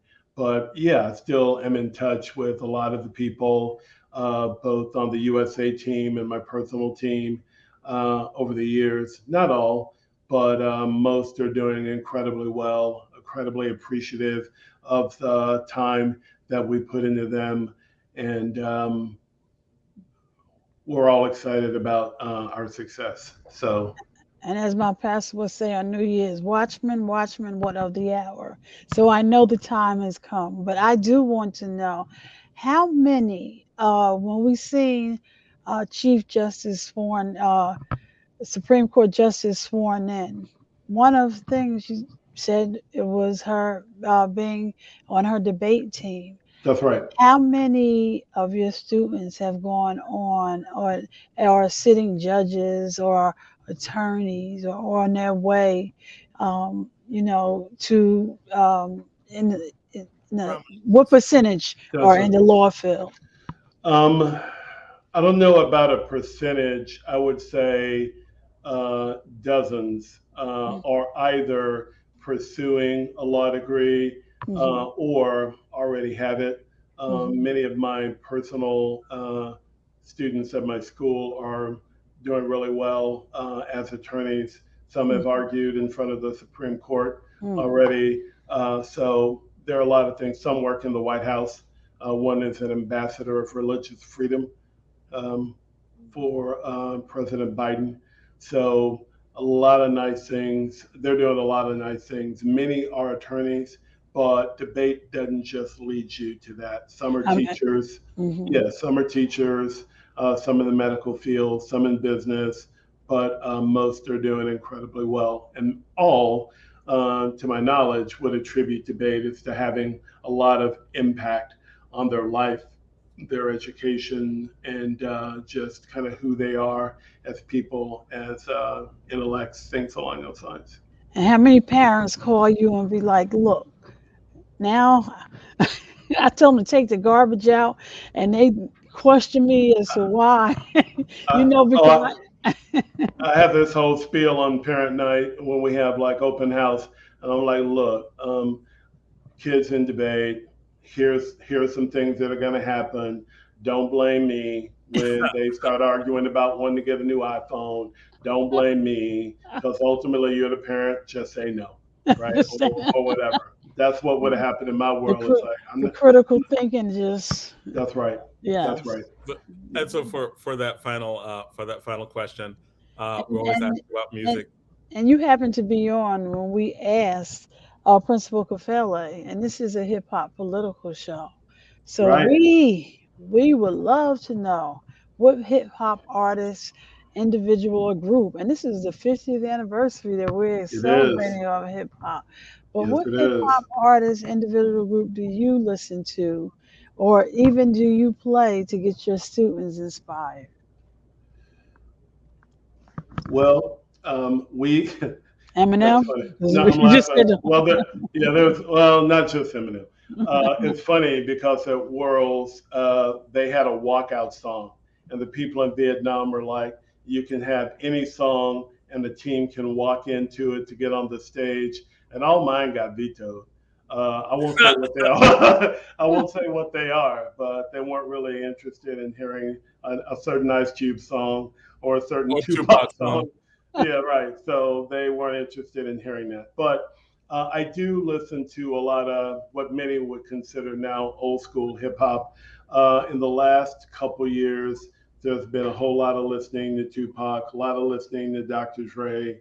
And I have to say, I am behind on some of the more recent hip hop artists, not as conversant about them. But the folks that I mentioned are kind of go-to folks for me to get me pumped up, and even sometimes the students who are interested in that. So, thank you. Well, thank you so much. It is time. We have our little past the hour. Thank you so much for coming on, talking to us. Thank you. Thank you. We definitely have to have you back in greater context to talk more about it. Thank you. And I'd like to thank our earlier guests, right? Principal Kafele for coming on, and Congressman Payne for coming on for the Payne Report. So until next week, see you soon. Everyone be safe. Everyone be good. Zaid, before Ordana, do you have any announcements? Because there's 24 hours of peace that's going on right now. We've said it 1,000 times. I want to just. But it's going to be great. It's a week. It's a whole weekend celebration. It's down. Culmination of Peace Week. Yep. Head down to what is the location down by Cityplex. Yep, by the Cityplex. Let your ears lead you the way, and I'll just close out by saying I said a hip, a hop, a hip to the hip hop. You don't stop for rocking. All right. Yeah, the piece I wanted to get out is just twofold. One, I just want to say an ancestral birthday to Natasha Allen, one of our peace ambassadors in the streets of Newark, who passed away a few weeks ago. Today is her birthday. We miss her dearly, right? And this weekend is the haunting first anniversary of the death of Bernard Plessy Jr. at the hands of Inglewood Police. And there's a big tribute to him tomorrow in Teaneck, New Jersey. And that's a community that's in a whole lot of pain and a whole lot of division that needs a whole lot of help. And so I just wanted to lift up that particular family as we continue to try and seek justice and make peace in those spaces that are stalking our people all over this country, no matter how well we do. And I shouldn't have give shout out to my husband, somebody who's put up with me. Tomorrow's my anniversary, 22 years. Congratulations. Yes. Look at that. I'm just so peaceful. It's just easy to be with me. All right. Good night. Night.